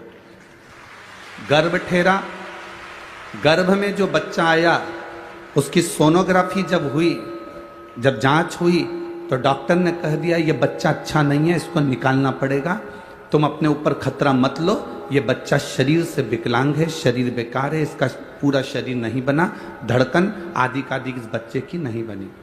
डॉक्टर ने कह दिया इसको गिरा दो, डॉक्टर ने कह दिया इसको साफ कर दो। पर मेरी सास और हम लोगों ने विचार करा, एक बार पशुपति व्रत करते हैं, बाबा से विनती करते हैं, सीहोर जाते हैं, रुद्राक्ष लेकर आते हैं, बाबा से निवेदन कर रुद्राक्ष लेकर आए, विनती कर आए सीहोर में जाकर, बाबा मेरे बच्चे को स्वस्थ रखना। हमने फिर जांच कराई, 4-5 डॉक्टरों को बड़े बड़े शहर में जाकर दिखा दिया, पर डॉक्टर ने सब ने मना कर दिया, ये बच्चा पैदा ना करिए, जन्म मत दीजिए, ये बच्चा बेकार है, इस बच्चे को साफ करवा दो। पर हमने भी बाबा पर भरोसा करा। डॉक्टर हमसे कहते रहे तुम क्यों आडंबर में पड़े हुए हो, हमारी बात मानो, ये बच्चा ठीक नहीं है, साफ करा दो। तो भी हमने उस बच्चे को अपने गर्भ में रखा गुरुदेव, और 9 महीने जब पूर्ण हुए, डॉक्टर ने कहा इतनी उम्र के बाद बच्चा हो रहा है, नॉर्मल डिलीवरी नहीं हो सकती, ऑपरेशन करवाइए। तब मेरे पति ने 8 डली गुड़ की लेकर आपके कहने से तुमरुका जी का नाम लेकर मुझे खिलाया और मेरी नॉर्मल डिलीवरी हुई। जिस तारीख को लड़का शांत हुआ था, जिस तारीख को लड़का शांत हुआ था, जो तिथि थी, 2 वार था, जिस दिन लड़का शांत हुआ था उसी तिथि उसी वार को मेरे भोलेनाथ कुबेर भंडारी ने लड़का वापस दे दिया। गुरुदेव, मैंने उसका नाम डमरू बना रखा है। लिया उस डमरू को, लिया लिया लिया। उसी तिथि उसी वार उसी तारीख को मेरे को बाबा कुबेर भंडारी ने, कुबेरेश्वर महादेव ने फिर वापिस मेरा लड़का उसी तारीख उसी तिथि को दे दिया। ये बाबा की कृपा दृष्टि है महाराज। शिव तत्व की प्राप्ति, शंकर ओघड़ी की कृपा। महाराज, तेरी कृपा बिना न हिले एक भी अणु, लेते हैं श्वास तेरी कृपा से। बखान क्या करूं मैं राखों के ढेर का, चपटी भभूत में खजाना कुबेर का। हे गंगाधार मुक्ति द्वार ओमकार, भोले ओमकार आयो शरण दिया, शंभु तार तार आयो शरण दिया, शंभु तार। शिव कृपा नहीं होती तब तक दुनिया में कोई कार्य नहीं हो सकता। इतनी समय के बाद वापिस मेरे बाबा ने वही तारीख को अगर दिया, अब तो रोइए नहीं, अब तो खुश होइए। बाबा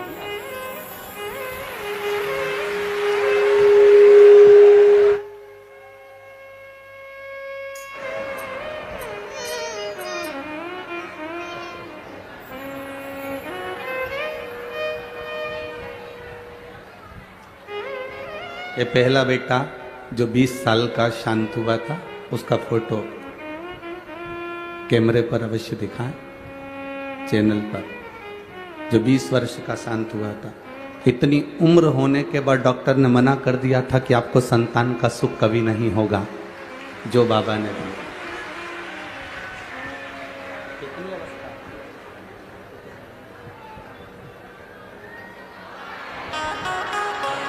42 वर्ष की इनकी उम्र है। कितनी उम्र है? 42 वर्ष की इनकी उम्र है और पति की उम्र 50 वर्ष है। बाबा की कृपा से प्राप्त हुआ ये शिव शंभो।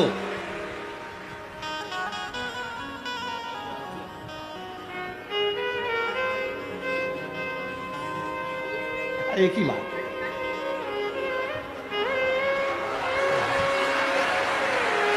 शंभो। अरे लुटा दिया भंडार काशी वाले, कर दिया माला माल काशी वाले।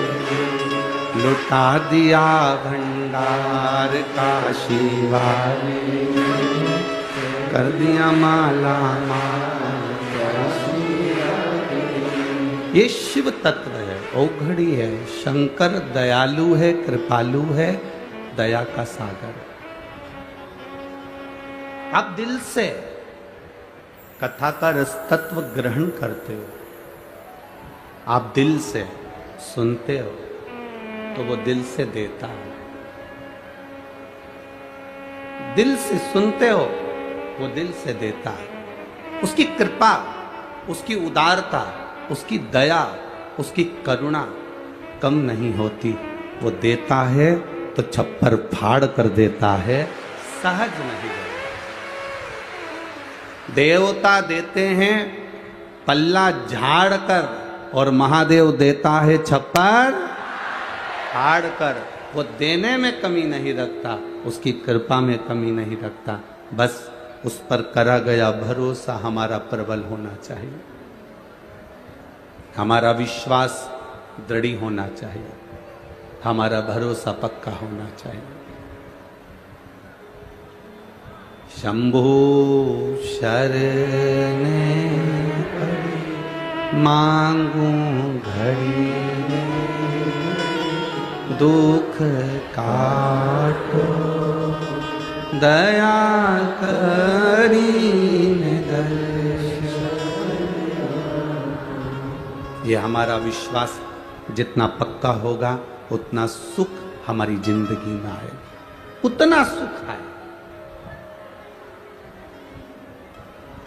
कल एक बात कही थी, आप लोगों ने सुनी थी, दिखावे से भगवान का भजन कभी मत करना। सुना था ना कल?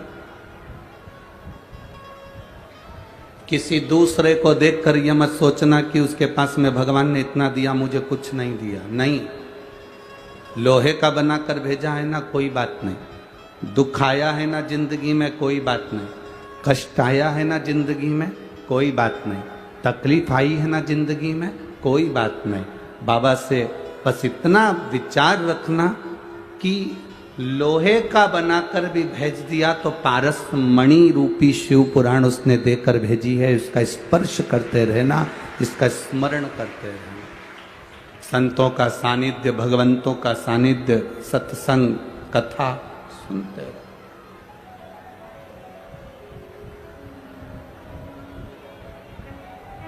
एक मिनट में किसी की किस्मत बदल नहीं सकती, पर एक मिनट का सत्संग, एक मिनट की शिव पुराण, एक मिनट का भजन, एक मिनट की अच्छी सोच, एक मिनट का अच्छा विचार, एक मिनट की अच्छी भक्ति आपकी जिंदगी को और किस्मत को भी बदल सकती है, ये निश्चित है।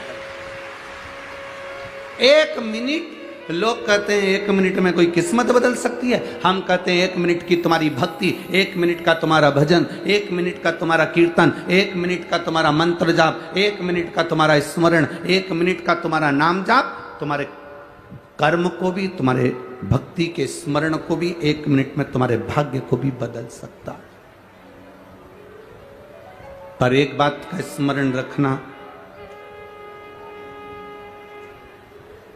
एक बात का स्मरण रखिएगा। इस पत्र में एक बात उन्होंने लिखी कि ऐसा हमारे साथ क्यों हुआ कि बेटा गया या बेटी गई, ये हुआ क्यों, ये इस पत्र में उन्होंने लिखा।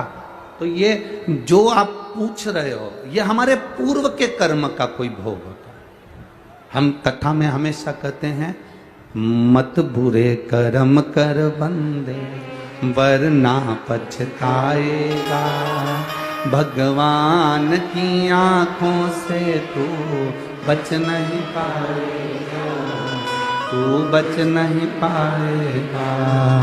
अरे ओ अज्ञानी मत कर नादानी, अरे ओ अज्ञानी मत कर, तेरे कर्म का फल भी तू ही पाएगा, जैसा किया तूने तेरे आगे आएगा। मत बुरे कर्म कर बंदे वरना पछताएगा, भगवान की आंखों से तू बच नहीं पाएगा, तू बच नहीं पाएगा। परमात्मा की दृष्टि से कैसे बचोगे? हमारे पूर्व के कर्म का भोग हमें भोगना पड़ता। अरे गुरुजी ऐसा होता, क्यों नहीं होता? समझिएगा जरा। अब मान लो, समझ लो कि यहां पर कथा में यहाँ बहुत सारे लोग आए हैं। एक समझना बहुत अच्छी तरह से, एक कथा में बहुत सारे लोग आए और कोई, मान लो वो दादा जो चश्मे वाले बैठे हैं डब्बे से टिक के, सफेद कलर का कपड़ा पहनकर, हाँ हम इन्हीं की कह रहे हैं, इनको भी टीवी पे दिखा देना जरा। मान लो ये दादा चश्मा पहनकर और सफेद कपड़ा, अब समझना है, सफेद कपड़ा पहनकर बैठे हैं, ठीक है? समझ लो जरा, ये सफेद कपड़ा पहनकर बैठे और हमने इनसे कहा, दादाजी अब हम इनसे कहें जरा समझना कि दादाजी हमको थोड़ा सा धन की जरूरत है, तुम हमको 10,000 रुपये दे सकते हो? दादाजी ने कहा हाँ महाराज जी, हम 10,000 रुपये तुमको दे देंगे। तुम लौटाओगे कब? हमने कहा दादाजी हम तुमको कल दे देंगे। ठीक है, जरा समझना बहुत अच्छे से। दादाजी ने हमको 10,000 रुपये दिए और हमने ले लिए। अब दादाजी कल, आज सफेद शर्ट पहन कर आए हैं, कल लाइनिंग वाली नीली शर्ट पहन कर आ गए। ठीक है, अब दादाजी हमारे पास आकर बोले महाराज, हमने कहा बोलो 10,000 रुपये। हमने कहा तुमसे तो लिए ही नहीं थे, जिससे लिए थे वो तो कल कथा में कौन सी शर्ट पहना था? सफेद पहना था, और तुम तो नीली शर्ट पहने हो, लाइनिंग वाली पहने हो, तो हम आपको तो पहचानते नहीं। नहीं नहीं महाराज, कपड़े से क्या होता है? हूं तो मैं ही, कपड़े से कुछ होता है क्या? हूं तो मैं ही, मेरा पैसा तो तुम्हें देना पड़ेगा। अब हम भी कह रहे अरे दादाजी तुमने कपड़े कल सफेद शर्ट वाले से हमने 10,000 लिए थे, हमने कोई नीली शर्ट वाले से तो नहीं ना लिए थे। सफेद शर्ट वाला आता तो हम 10,000 रुपये दे देते, तुम तो नीली पे। अरे महाराज कपड़े से क्या होता है? मैं तो वही हूं, चश्मा भी वही है, शरीर भी वही है, सब कुछ वही है, कपड़ा बदला उससे क्या होता है? हमने कहा नहीं, कपड़े से कुछ नहीं होता। यही तो बात हम तुमको समझाना चाह रहे हैं। पूर्व में तुम किसको क्या कर कर आए हो तुम्हें नहीं मालूम, यहां तो तुम कपड़ा चेंज कर कर बैठे हो, इसलिए कर्म तो भोगना पड़ेगा। ये कपड़ा तो हम कितनी बार चेंज कर चुके, 84 लाख योनियां हमने ये कपड़े ही चेंज करे हैं।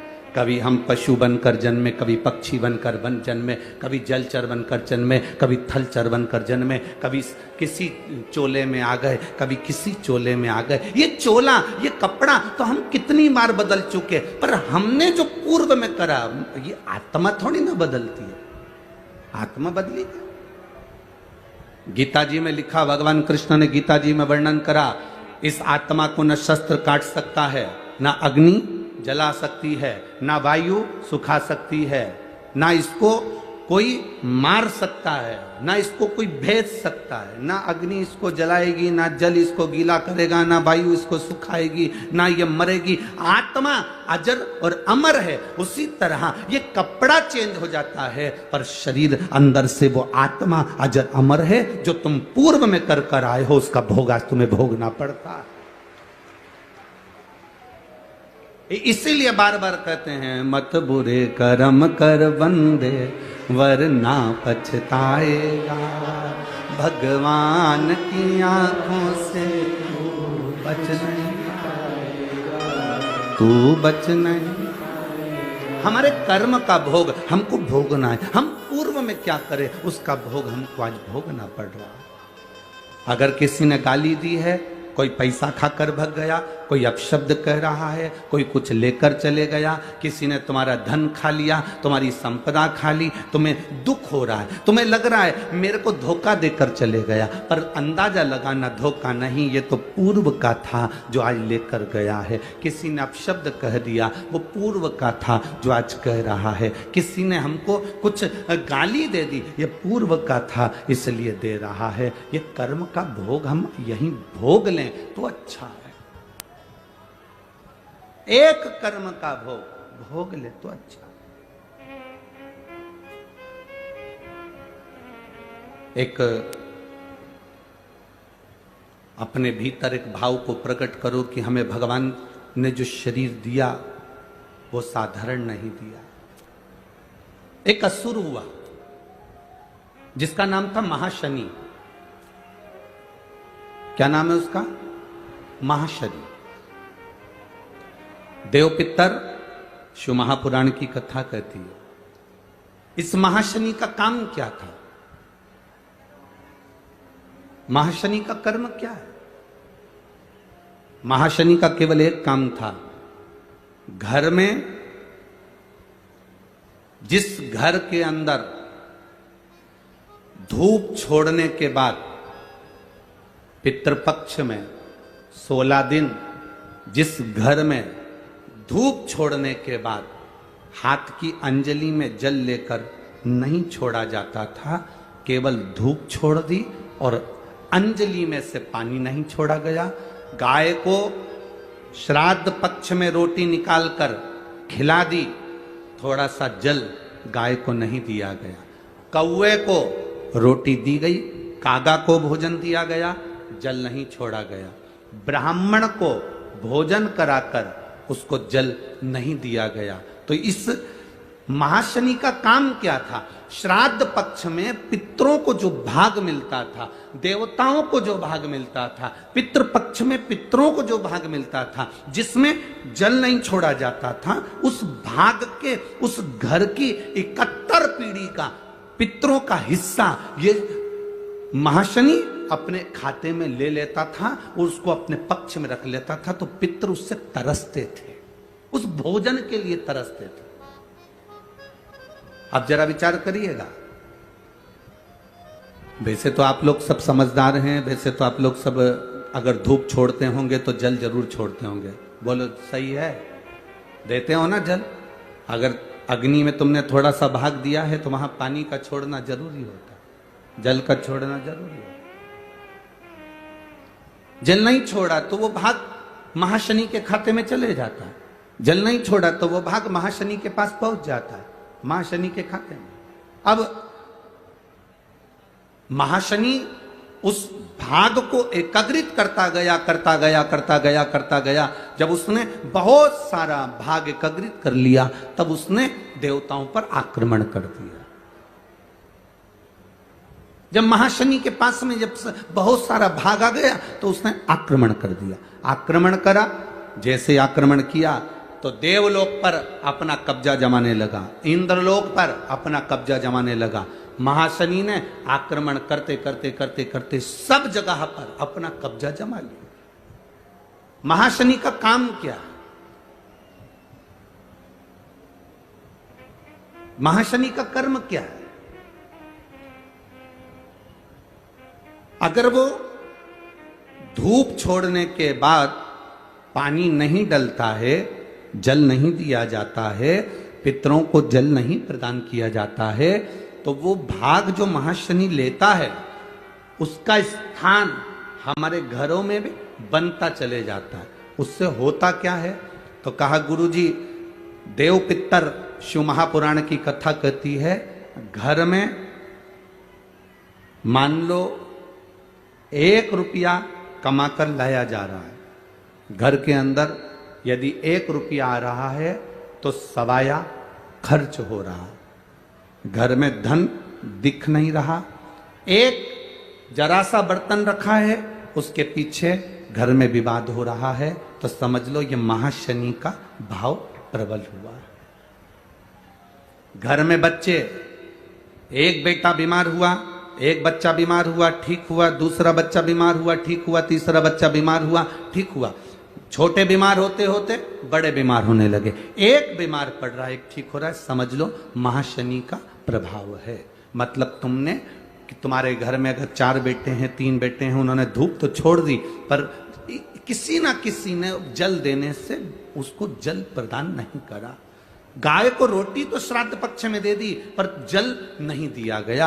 गाय को अगर रोटी देने जा रहे हो तो थोड़ा सा बाल्टी में पानी भर कर ले जाओ। अगर बाल्टी में भी पानी नहीं ले जा सकते, थोड़ा सा जल उसके मुख पर जरूर देना चाहिए कि वो जल का आचमन कर ले। कौवे को अगर भोजन दिया है, कागा को अगर भोजन दिया है, थोड़ा सा जल का भाग भले कटोरी में भर कर ले जाओ और छत पर थोड़ा सा भाग जल का छींटो, पर छींटना जरूर है।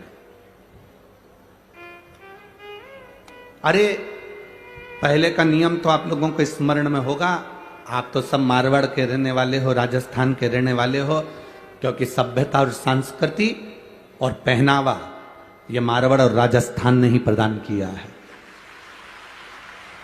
राजस्थान जैसा पहनावा, राजस्थान जैसा भोजन, राजस्थान जैसी संस्कृति पूरी दुनिया में कहीं देखने को नहीं मिलती जो मारवाड़ राजस्थान के अंतर्गत मिलती है। राजस्थान का पहनावा और राजस्थान का प्रणाम करना, नमन करना, ये राजस्थान में आकर लोगों को सीखना चाहिए कि यहाँ का वहां दूसरी जगह का फैशन हमारे तन को ढकना नहीं सिखाता, पर राजस्थान का पहनावा हमारे तन को ढकना सिखाता है कि कैसे रहना चाहिए। यहां तो लोग जानते होंगे कि ब्राह्मण अगर भोजन करने आता है, संत अगर भोजन करने आता है, साधु जन गुरुजन भोजन करने आते थे पहले, तो घर की जो माताएं होती थी, जहां पंडित भोजन करने बैठता था, मां थोड़ा सा हाथ में पानी लेकर जमीन पर फेर देती थी, फिर उस पर थाली रखती थी। बोलो सही है कि गलत? ये हमारे यहां होता था। उसका कारण दुनिया के लोग भले हंसी में ले लें, अरे अरे मम्मी अब तो टाइल्स लग गई, अरे मम्मी अब तो मार्बल लग गया, अरे मम्मी अब तो इतना अच्छा फर्श लग गया, अब काय को पोछा लगाती है, अब काय को हाथ फेरती है। पर उस बूढ़ी माँ से पूछो तो कि ये पानी क्यों फेरा, ये हाथ क्यों फेरा? उसका कारण केवल इतना सा था कि वो महाशनि हमारे भोजन के भाग को ग्रहण ना कर ले और मेरे घर में से समृद्धि, लक्ष्मी, वैभव और शांति ना चले जाए, इसलिए भोजन कराने से पहले जल का हाथ फेर देती थी। जल का हाथ फेर दिया जाता। अब उसको समझने वाला समझ सकता है, जो समझदार होगा वो समझेगा। महाशनि ने भाग को एकाग्रित करा, एकाग्रित करते करते करते करते करते करते उसने सत्ता स्थापित कर, वैभव स्थापित कर। अब महाशनि ने जब देखा कि सत्ता मेरी बन गई, इंद्र पर आक्रमण कर दिया। इंद्र पर आक्रमण करा तो इंद्र की सत्ता को अपना बना लिया, और इंद्र की सत्ता जब उसकी हो गई, सत्ता धारण कर कर वो वरुण के पीछे पड़ गया और वरुण लोक में पहुंच गया। वरुण लोक, वरुण लोक में पहुंचा। जब वो वरुण लोक में पहुंचा तो एक आनंद की अनुभूति हो गई। आज मैं कोटा वालों को धन्यवाद देना चाहूंगा, उन्होंने हमारी कल की बात को माना और आज बड़ी शांति से कथा का रसतत्व ग्रहण किया। बहुत अच्छा लग रहा है आज आप लोगों ने जो शांति बनाकर कथा का रसतत्व ग्रहण कर रहे हो, तो हमारा भी मन करता है कि आप लोगों को अच्छी से अच्छी देव पितृ कथा का लाभ प्राप्त हो। आपके साथ में पूरे विश्व को ये कथा आस्था चैनल के माध्यम से प्राप्त हो, उसके लिए बहुत बहुत साधुवाद। अब महाशनि ये विचार कर लिया, महाशनि के अंदर ये भाव प्रकट हो गया कि मेरे पास में सत्ता आ गई। वो वरुण के पास चले गए और वरुण के पास जाकर उसने वरुण लोक पर अपना आक्रमण करा। वरुण लोक पर आक्रमण, दूज, चतुर्थी, अष्टमी,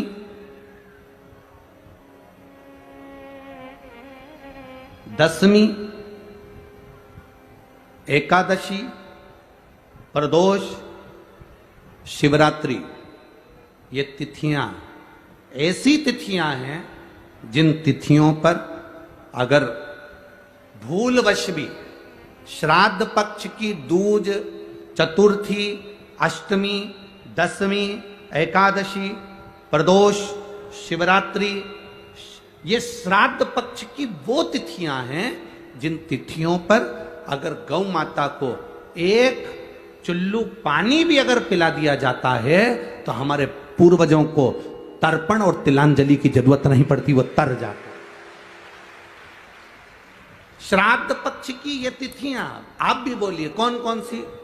दूज, चतुर्थी, अष्टमी, दशमी, एकादशी, प्रदोष और शिवरात्रि, ये वो तिथियां हैं। अगर भूलवश भी अगर कोई गाय को पानी दे देता है, भूलवश भी हमारे घर में आए हुए किसी अतिथि को, हम किसी को नहीं पहचानते, उस व्यक्ति को हमने अगर अपना पास में रखी हुई जल के पात्र में से भी अगर जल दे दिया होता है और उसने अपनी प्यास बुझा ली होती है, तो हमारे पूर्वज, ये श्राद्ध पक्ष में इसका फल 1000 लाख गुना हो जाता है। लाख गुना, 1000 लाख गुना इसका फल श्राद्ध पक्ष में। एक पत्र है, देखिए,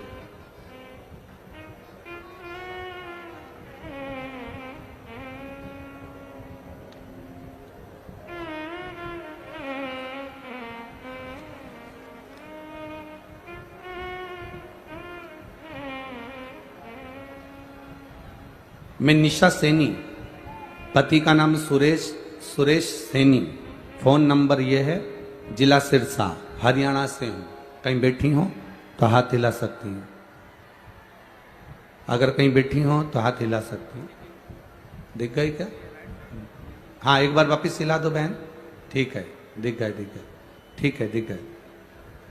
मैं सिरसा हरियाणा से आई हूं। गुरुजी, मैं बाबा का क्या वर्णन करूं? आप लोग भी हमारे साथ में पत्र पढ़ सकते हैं, आस्था चैनल के माध्यम से, फेसबुक यूट्यूब के माध्यम से। मेरा भतीजा 16 साल का है, जिसका फोटो मैंने लगाया है। 28 अगस्त 2023 को अचानक से तबीयत खराब हो गई, उसे अस्पताल लेकर गए। डॉक्टर ने सारे टेस्ट करवाए और वो कहा पीलिया इसके दिमाग पर चढ़ गया, दिमागी दौरे इसको प्रारंभ हो गए। दौरे आते थे, बेहोश हो जाता, लटक जाता, लीवर ने काम करना बंद कर दिया। डॉक्टर ने कहा इसका लीवर बदलना पड़ेगा, क्योंकि वहां पर भी पीलिया पहुंच चुका है। अगर लीवर जल्दी से नहीं चेंज किया गया तो ये दौरे चलते चलते पागल की दशा हो जाएगी और ये अंतिम क्षण में पहुंच जाएगा। डॉक्टर ने जवाब दे दिया, लीवर कैसे बदलते गुरुदेव, हमारे पास इतनी व्यवस्था नहीं। डॉक्टर ने कहा इसको गुड़गांव ले जाओ या दिल्ली ले जाओ, अस्पताल में ले जाओ। हम उस बच्चे को गुड़गांव के हॉस्पिटल में ले गए। गुरुदेव, वहां पर भी डॉक्टर ने हाथ ऊंचे कर दिया, इसका लीवर बदलना पड़ेगा, इसका लीवर बदलना पड़ेगा। और इसको जो झटके आ रहे हैं वो ज्यादा बढ़ते जा रहे हैं। थोड़ी देर में उसको वेंटिलेटर पर डाल दिया गया। बच्चे को वेंटिलेटर पर डाला गया, उसका दिमाग के दौरे और ज्यादा बढ़ने लगे, उसका लीवर पूरा डैमेज हो गया। डॉक्टर कहते हैं इसको बदलना जरूरी है। और बच्चे की लीवर बदलने के बाद भी पीलिया इतना ज्यादा दिमाग में बैठ गया कि झटके जो आ रहे हैं, बच्चा जिंदा रहेगा कि नहीं इसका कोई भरोसा नहीं है। तब उसी समय पर मेरे एक रिश्तेदार ने कहा कि एक काम करो, शिवजी पर जल चढ़ाकर उसका जल इसको दो। हमने कहा वो वेंटिलेटर पर है, पानी नहीं पी सकता क्योंकि उसको होश नहीं है। तो एक काम करो, शंकर पर चढ़ी हुई बेलपत्र इसके करीब में ले जाकर रख दो।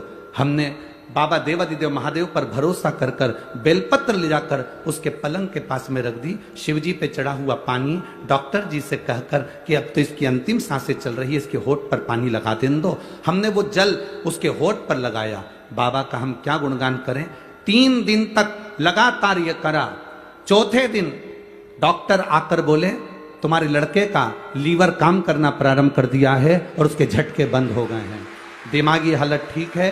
डॉक्टर भी आश्चर्य में पड़ गए गुड़गांव के कि ऐसा चमत्कार जिंदगी में कभी नहीं देखा, ये हो नहीं सकता। पर गुरुदेव, कुबेर भंडारी तो कुबेर भंडारी है।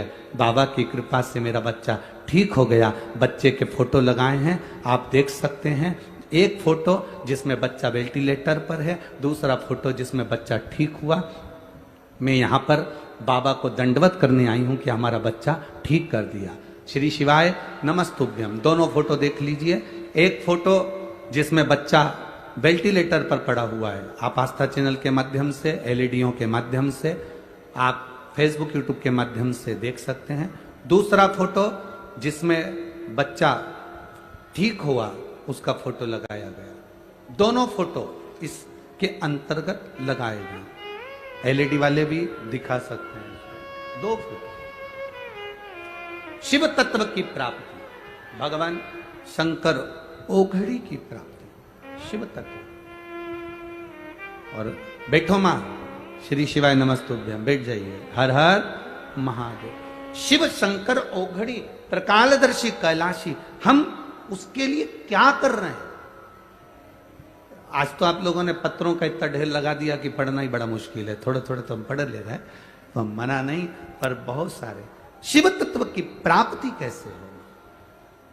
ये तिथियां एक ऐसी तिथियां हैं जिन तिथियों पर श्राद्ध पक्ष में गौ माता को भूल चूक से भी अगर किसी ने पानी पिलाया, या कोई साधारण व्यक्ति जिसको तुम पहचानते नहीं, जिसको तुम जानते नहीं, जल का आचमन भी करा दिया तो भी सुख है। उन तिथियों का स्मरण आप फिर करेंगे।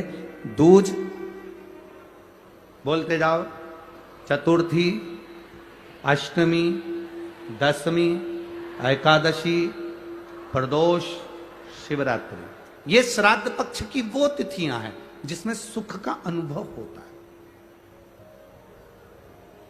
महाशनि का काम क्या है? महाशनि करता क्या है? ये महाशनि जो असुर है, इसका काम क्या था? बस केवल ये भाग ग्रहण कर लेता था और पितृ को रुष्ट होना पड़ता। रुष्ट होते तो क्लेश हो। जरा जरा सी बात में अगर घर में क्लेश हो रहा है तो समझ लेना तुमने जरूर श्राद्ध पक्ष में पितरों को या तो गौ माता को या कागल को, जो हमारे यहाँ जो भोजन दिया जा रहा है उसमें जल की भाव नहीं आया, पानी नहीं दिया। गुरुजी हमारे घर में सब कुछ है, धन वैभव सत्ता सब है, पर शांति नहीं है। शांति नहीं, उसका कारण ये है कि महाशनि आपके घर पर प्रवेश करा, अर्थात तुमने जल का भाग नहीं दिया, जल का भाग नहीं। और जिनके भी घर में अशांति है, जिनके घर में भी ऐसा लगता है कि साहब ऐसा हो रहा है, तो आपसे निवेदन है कि आप एक बार प्रयास करना। इन तिथियों में कोई भी तिथि को आप गौ माता को अगर भोजन दे रहे हो, जल जरूर देना। कौए का भोजन दे रहे हो तो जल जरूर देना। ब्राह्मण संत साधु गुरुजन या जिसको पहचानते नहीं उसको भी जल का भाग जरूर जरूर प्रदान। महाशनि की दृष्टि समाप्त। महाशनि जो क्रोधी है, असुर के भाव में गिना जाता है महाशनि, असुर। अब इंद्र की सत्ता मिल गई, वरुण के यहां चले गए। वरुण के यहां महाशनि ने जाकर जब उपद्रव मचाया, वरुण ने देखा कि ये तो मेरी सत्ता को स्थापित कर लेगा, तो वरुण देव ने अपनी लड़की का विवाह, वरुण देवता की लड़की का नाम था पराजिता। क्या नाम था? पराजिता। वरुण देव ने अपनी लड़की पराजित का विवाह इस महाशनि असुर के साथ कर दिया। केवल एक वरुण लोक बचा था, बाकी के सारे लोक पर महाशनि असुर ने अपना आक्रमण कर कर अपनी सत्ता स्थापित कर ली थी। केवल एक वरुण लोक। अब देवताओं ने सोचा कि ये महाशनि ने तो सत्ता स्थापित कर ली, करा क्या जाए। तब सारे देवताओं ने वरुण जी को अपने पास में बुलाया। वरुण देव आप आओ इधर। वरुण जी ने कहा बोलो प्रभु, एक काम करो, महाशनि तुम्हारा दामाद है, महाशनि तुम्हारा जमाई है, दामाद है जी। अगर महाशनि तुम्हारा दामाद है तो आप उसको निवेदन करो कि इंद्र को, अब सत्ता तो तेरे पास में है, तू जीत भी गया, कहां तक तू राज्य करेगा, तो इंद्र को उसका राज्य वापिस दे दो। हारा हुआ व्यक्ति वापिस अपने राज्य में जाकर बैठेगा तो उसकी वैसी ही खिल्ली उड़ेगी, वैसी हंसी उड़ेगी। जाओ जरा कहो इंद्र को, दे दो इंद्र को। ठीक है। महाशनि ने अपने ससुर का कहना माना, वरुण देवता का, और इंद्र को बुलाकर उसको नीचा दिखाकर तू हारा हुआ है, ठहाका लगाकर इंद्र को धक्के मारकर वापिस उसकी सत्ता दे दी। इंद्र की आंख में जल भर गया, मुझे सत्ता तो मिली पर अपमान की मिली, करूं क्या। इंद्र ने अपनी पत्नी से निवेदन करा, एक काम करते हैं, आप और हम दोनों मिलकर भगवान शिव की आराधना करते हैं। अब इंद्र और इंद्र की पत्नी दोनों मिलकर भगवान की आराधना करने लगे। इंद्र की पत्नी ने नारायण की आराधना करी और इंद्र ने शंकर भगवान की आराधना करी। दोनों ने आराधना करी। दोनों की आराधना का फल इतना प्रकट हुआ, इतना प्रकट हुआ, सची देवी आराधना कर रही है नारायण की, इंद्र का मन शंकर की आराधना में थोड़ी देर तो लगता है, थोड़ी देर में उच्चिष्ट हो जाता है, फिर थोड़ी देर मन लगता है, थोड़ी देर में उच्चिष्ट हो जाता है। आप में भी कई लोग ऐसे बैठे होंगे जिनका मन थोड़ी देर तो भगवान शंकर के मंदिर में लगता है, थोड़ी देर में लगना बंद हो जाता है। थोड़ी देर तो माला जपते हैं, राम राम करते हैं, थोड़ी देर बाद काम चालू हो जाता है, काम चालू। थोड़ी देर में काम करते करते माला जपते जपते भगवान से लाड लड़ा रहे हो, ठाकुर जी की सेवा कर रहे हो, यमुनाष्टक का पाठ कर रहे हो, नमामि यमुनामहं सकल सिद्धि है तुम मुदा मुरारी पद पंकज स्पृंद मंदनुत्कंठमा। उधर से झाड़ू लगाती लगाती इधर तक लिया ना, नमामि यमुनामहं सकल सिद्धि है।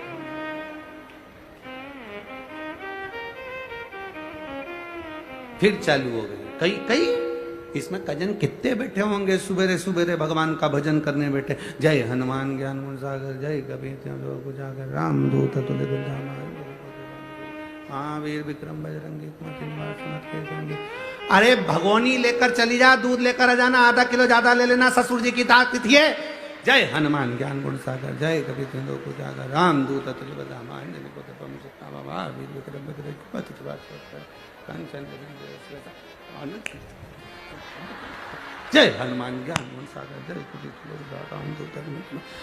हनुमान जी भी सोच रहे कब पूरा करेगी, मेरे को दूसरे के यहां जाना है। तेरे चक्कर में 2 घंटे से यहीं बैठा हूं, जहां से चालू करती है वहीं बंद कर देती है, वहीं से चालू होकर वहीं बंद हो जाता। अरे या तो पढ़ ले या काम कर ले। कई कई तो इतनी समझदार कि तैयार होते होते भी पढ़ती रहेगी। जय हनुमान ज्ञान गुण सागर, पहले पेंसिल से लाइन खींचेगी, फिर डब्बा भरेगी। और हनुमान जी सोचे हो गई तैयार, अब मुझे जाने दे दूसरे के घर, तेरा हाथ।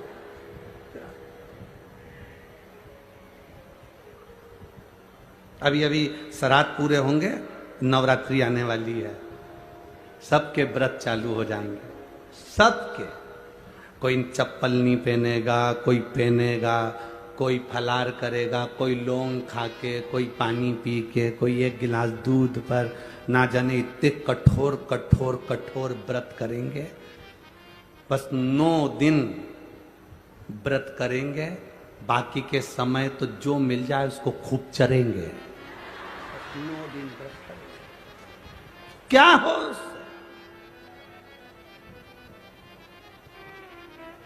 अरे शेर को देखकर लगता है कि यह पशु पक्षी खाता है, सांप को देखकर लगता है कि यह डसता है, हिरण को देखकर लगता है कि यह ग्रास खाता है।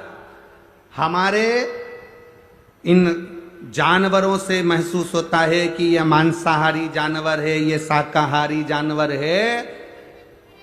शेर को देखकर लगेगा कि शेर कभी घास, बोलो जम के, नहीं खाता। तो हमने हिरण के लिए कहा कि ये गलत चीज नहीं खाता, खरगोश ये नहीं खाता। जानवर अपनी नियम को आज तक नहीं बदला, केवल एक इंसान ऐसा है जो मिल जाए सब खा जाए, जो केवल मनुष्य ऐसा, इसको जो मिल जाए ना वो निपटा जाए। कई कई बूढ़ी बूढ़ी माताएं आज तक इन लोगों ने चाउमीन नहीं खाई होगी, पर ठेले के पास में से जब निकले और छोरा छोरी खाए, दादी दादी बोले नाना, दादी 1 नंबर का टेस्ट है। दादी बोले तेरी प्लेट में 1 चम्मच खा के देखो, तेरी प्लेट में, और बना की प्लेट में 1 चम्मच नाना की प्लेट में से निपटा गई। तो इतना में तो दादी बोली क्या जोरदार लगा, 1 प्लेट और लगा, और मैं ठेला पे खड़ी खड़ी सब खा भाई। अब तो छोरा ने कह दिया दादी गोलगप्पा, पानी बतासा, क्या बोलते हैं, गुपचुप। हैदराबाद में वो पानी पतासा को गुपचुप बोलते हैं। किसी ने पूछा गुरुजी इसको गुपचुप क्यों बोलते हैं? हमने कहा जैसे ही मुंह में गुप आदमी चुप, इसलिए गुपचुप। उसमें क्या आंसर है? तो दादी बोले, अब छोरा बोले दादी पानी पतासा, और दादी ने कह दिया दे रे नाना दे पानी पतासा दे। और पानी पतासा वाले को इतनी खुजली हो रही थी,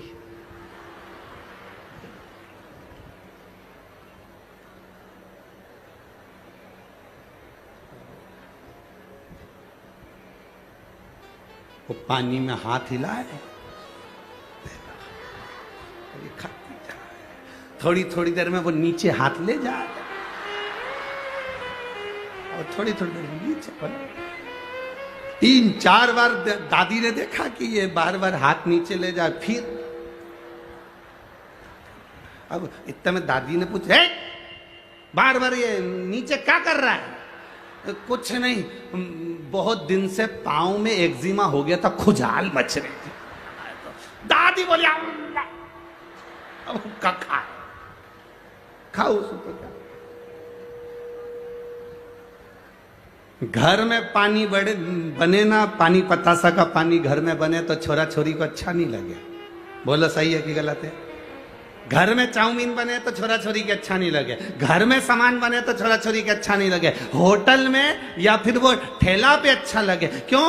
क्योंकि वहां एक्स्ट्रा सामान डलता है, घर में एक्स्ट्रा सामान नहीं डलता।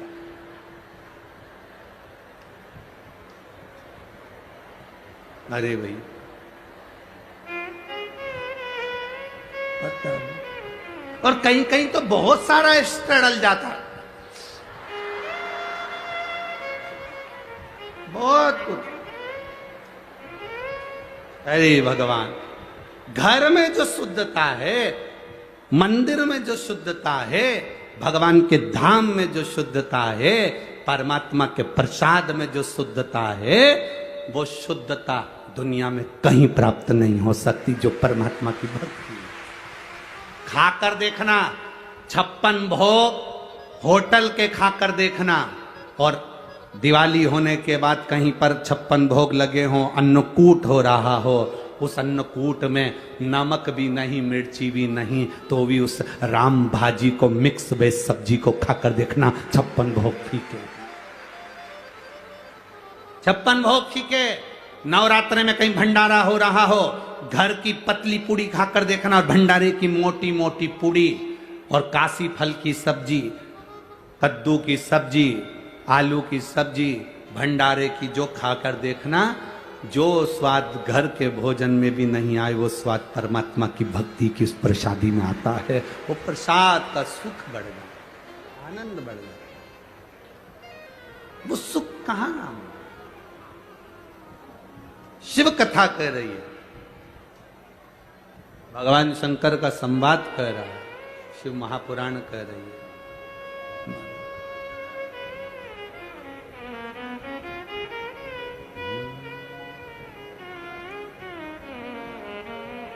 शिव महापुराण कह रही है, महाशनि उपद्रव मचाया।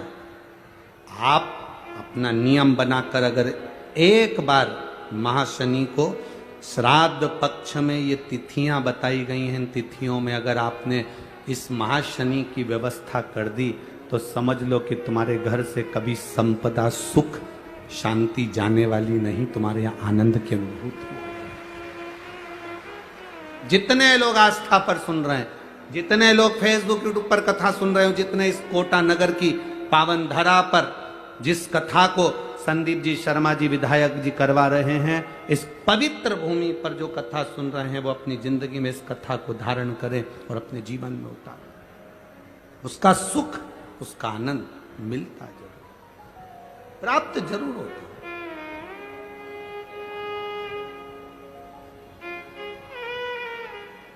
महाशनि ने वरुण देवता का कहना मानकर इंद्र देवता को छोड़ दिया, तब कर रहे। इंद्र का मन नहीं लगा,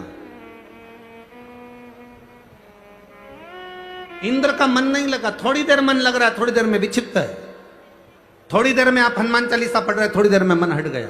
थोड़ी देर यमुनाष्टक कर रहे हो, थोड़ी देर में मन हट गया। थोड़ी देर में गिरिराज अष्टक कर रहे हो, थोड़ी देर में मन हट गया। थोड़ी देर में तो तुम्हारा मन लग जाता है, थोड़ी देर में हट जाता है।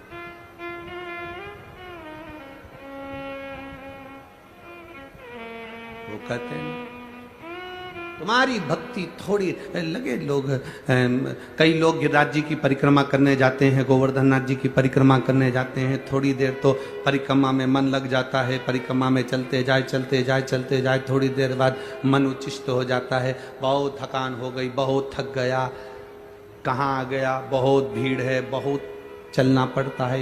21 किलोमीटर की तो परिक्रमा लगती नहीं है, मुझे तो ऐसा लगता है कि 30 किलोमीटर है। गाड़ी से नाप ले, 21 किलोमीटर ही निकले, नापो उसको।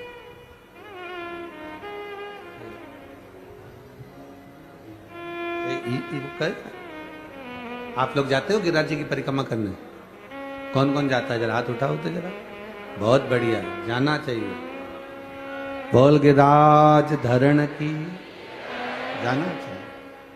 मथुराधीश की धरा पर हो, गिरिराज बाबा का स्मरण तो करना चाहिए। जय जय जय गिरिराज धरण की, जय जय जय जय जय गिरिराज धरण की, जय गिरिराज धरण की, अटल शरण की,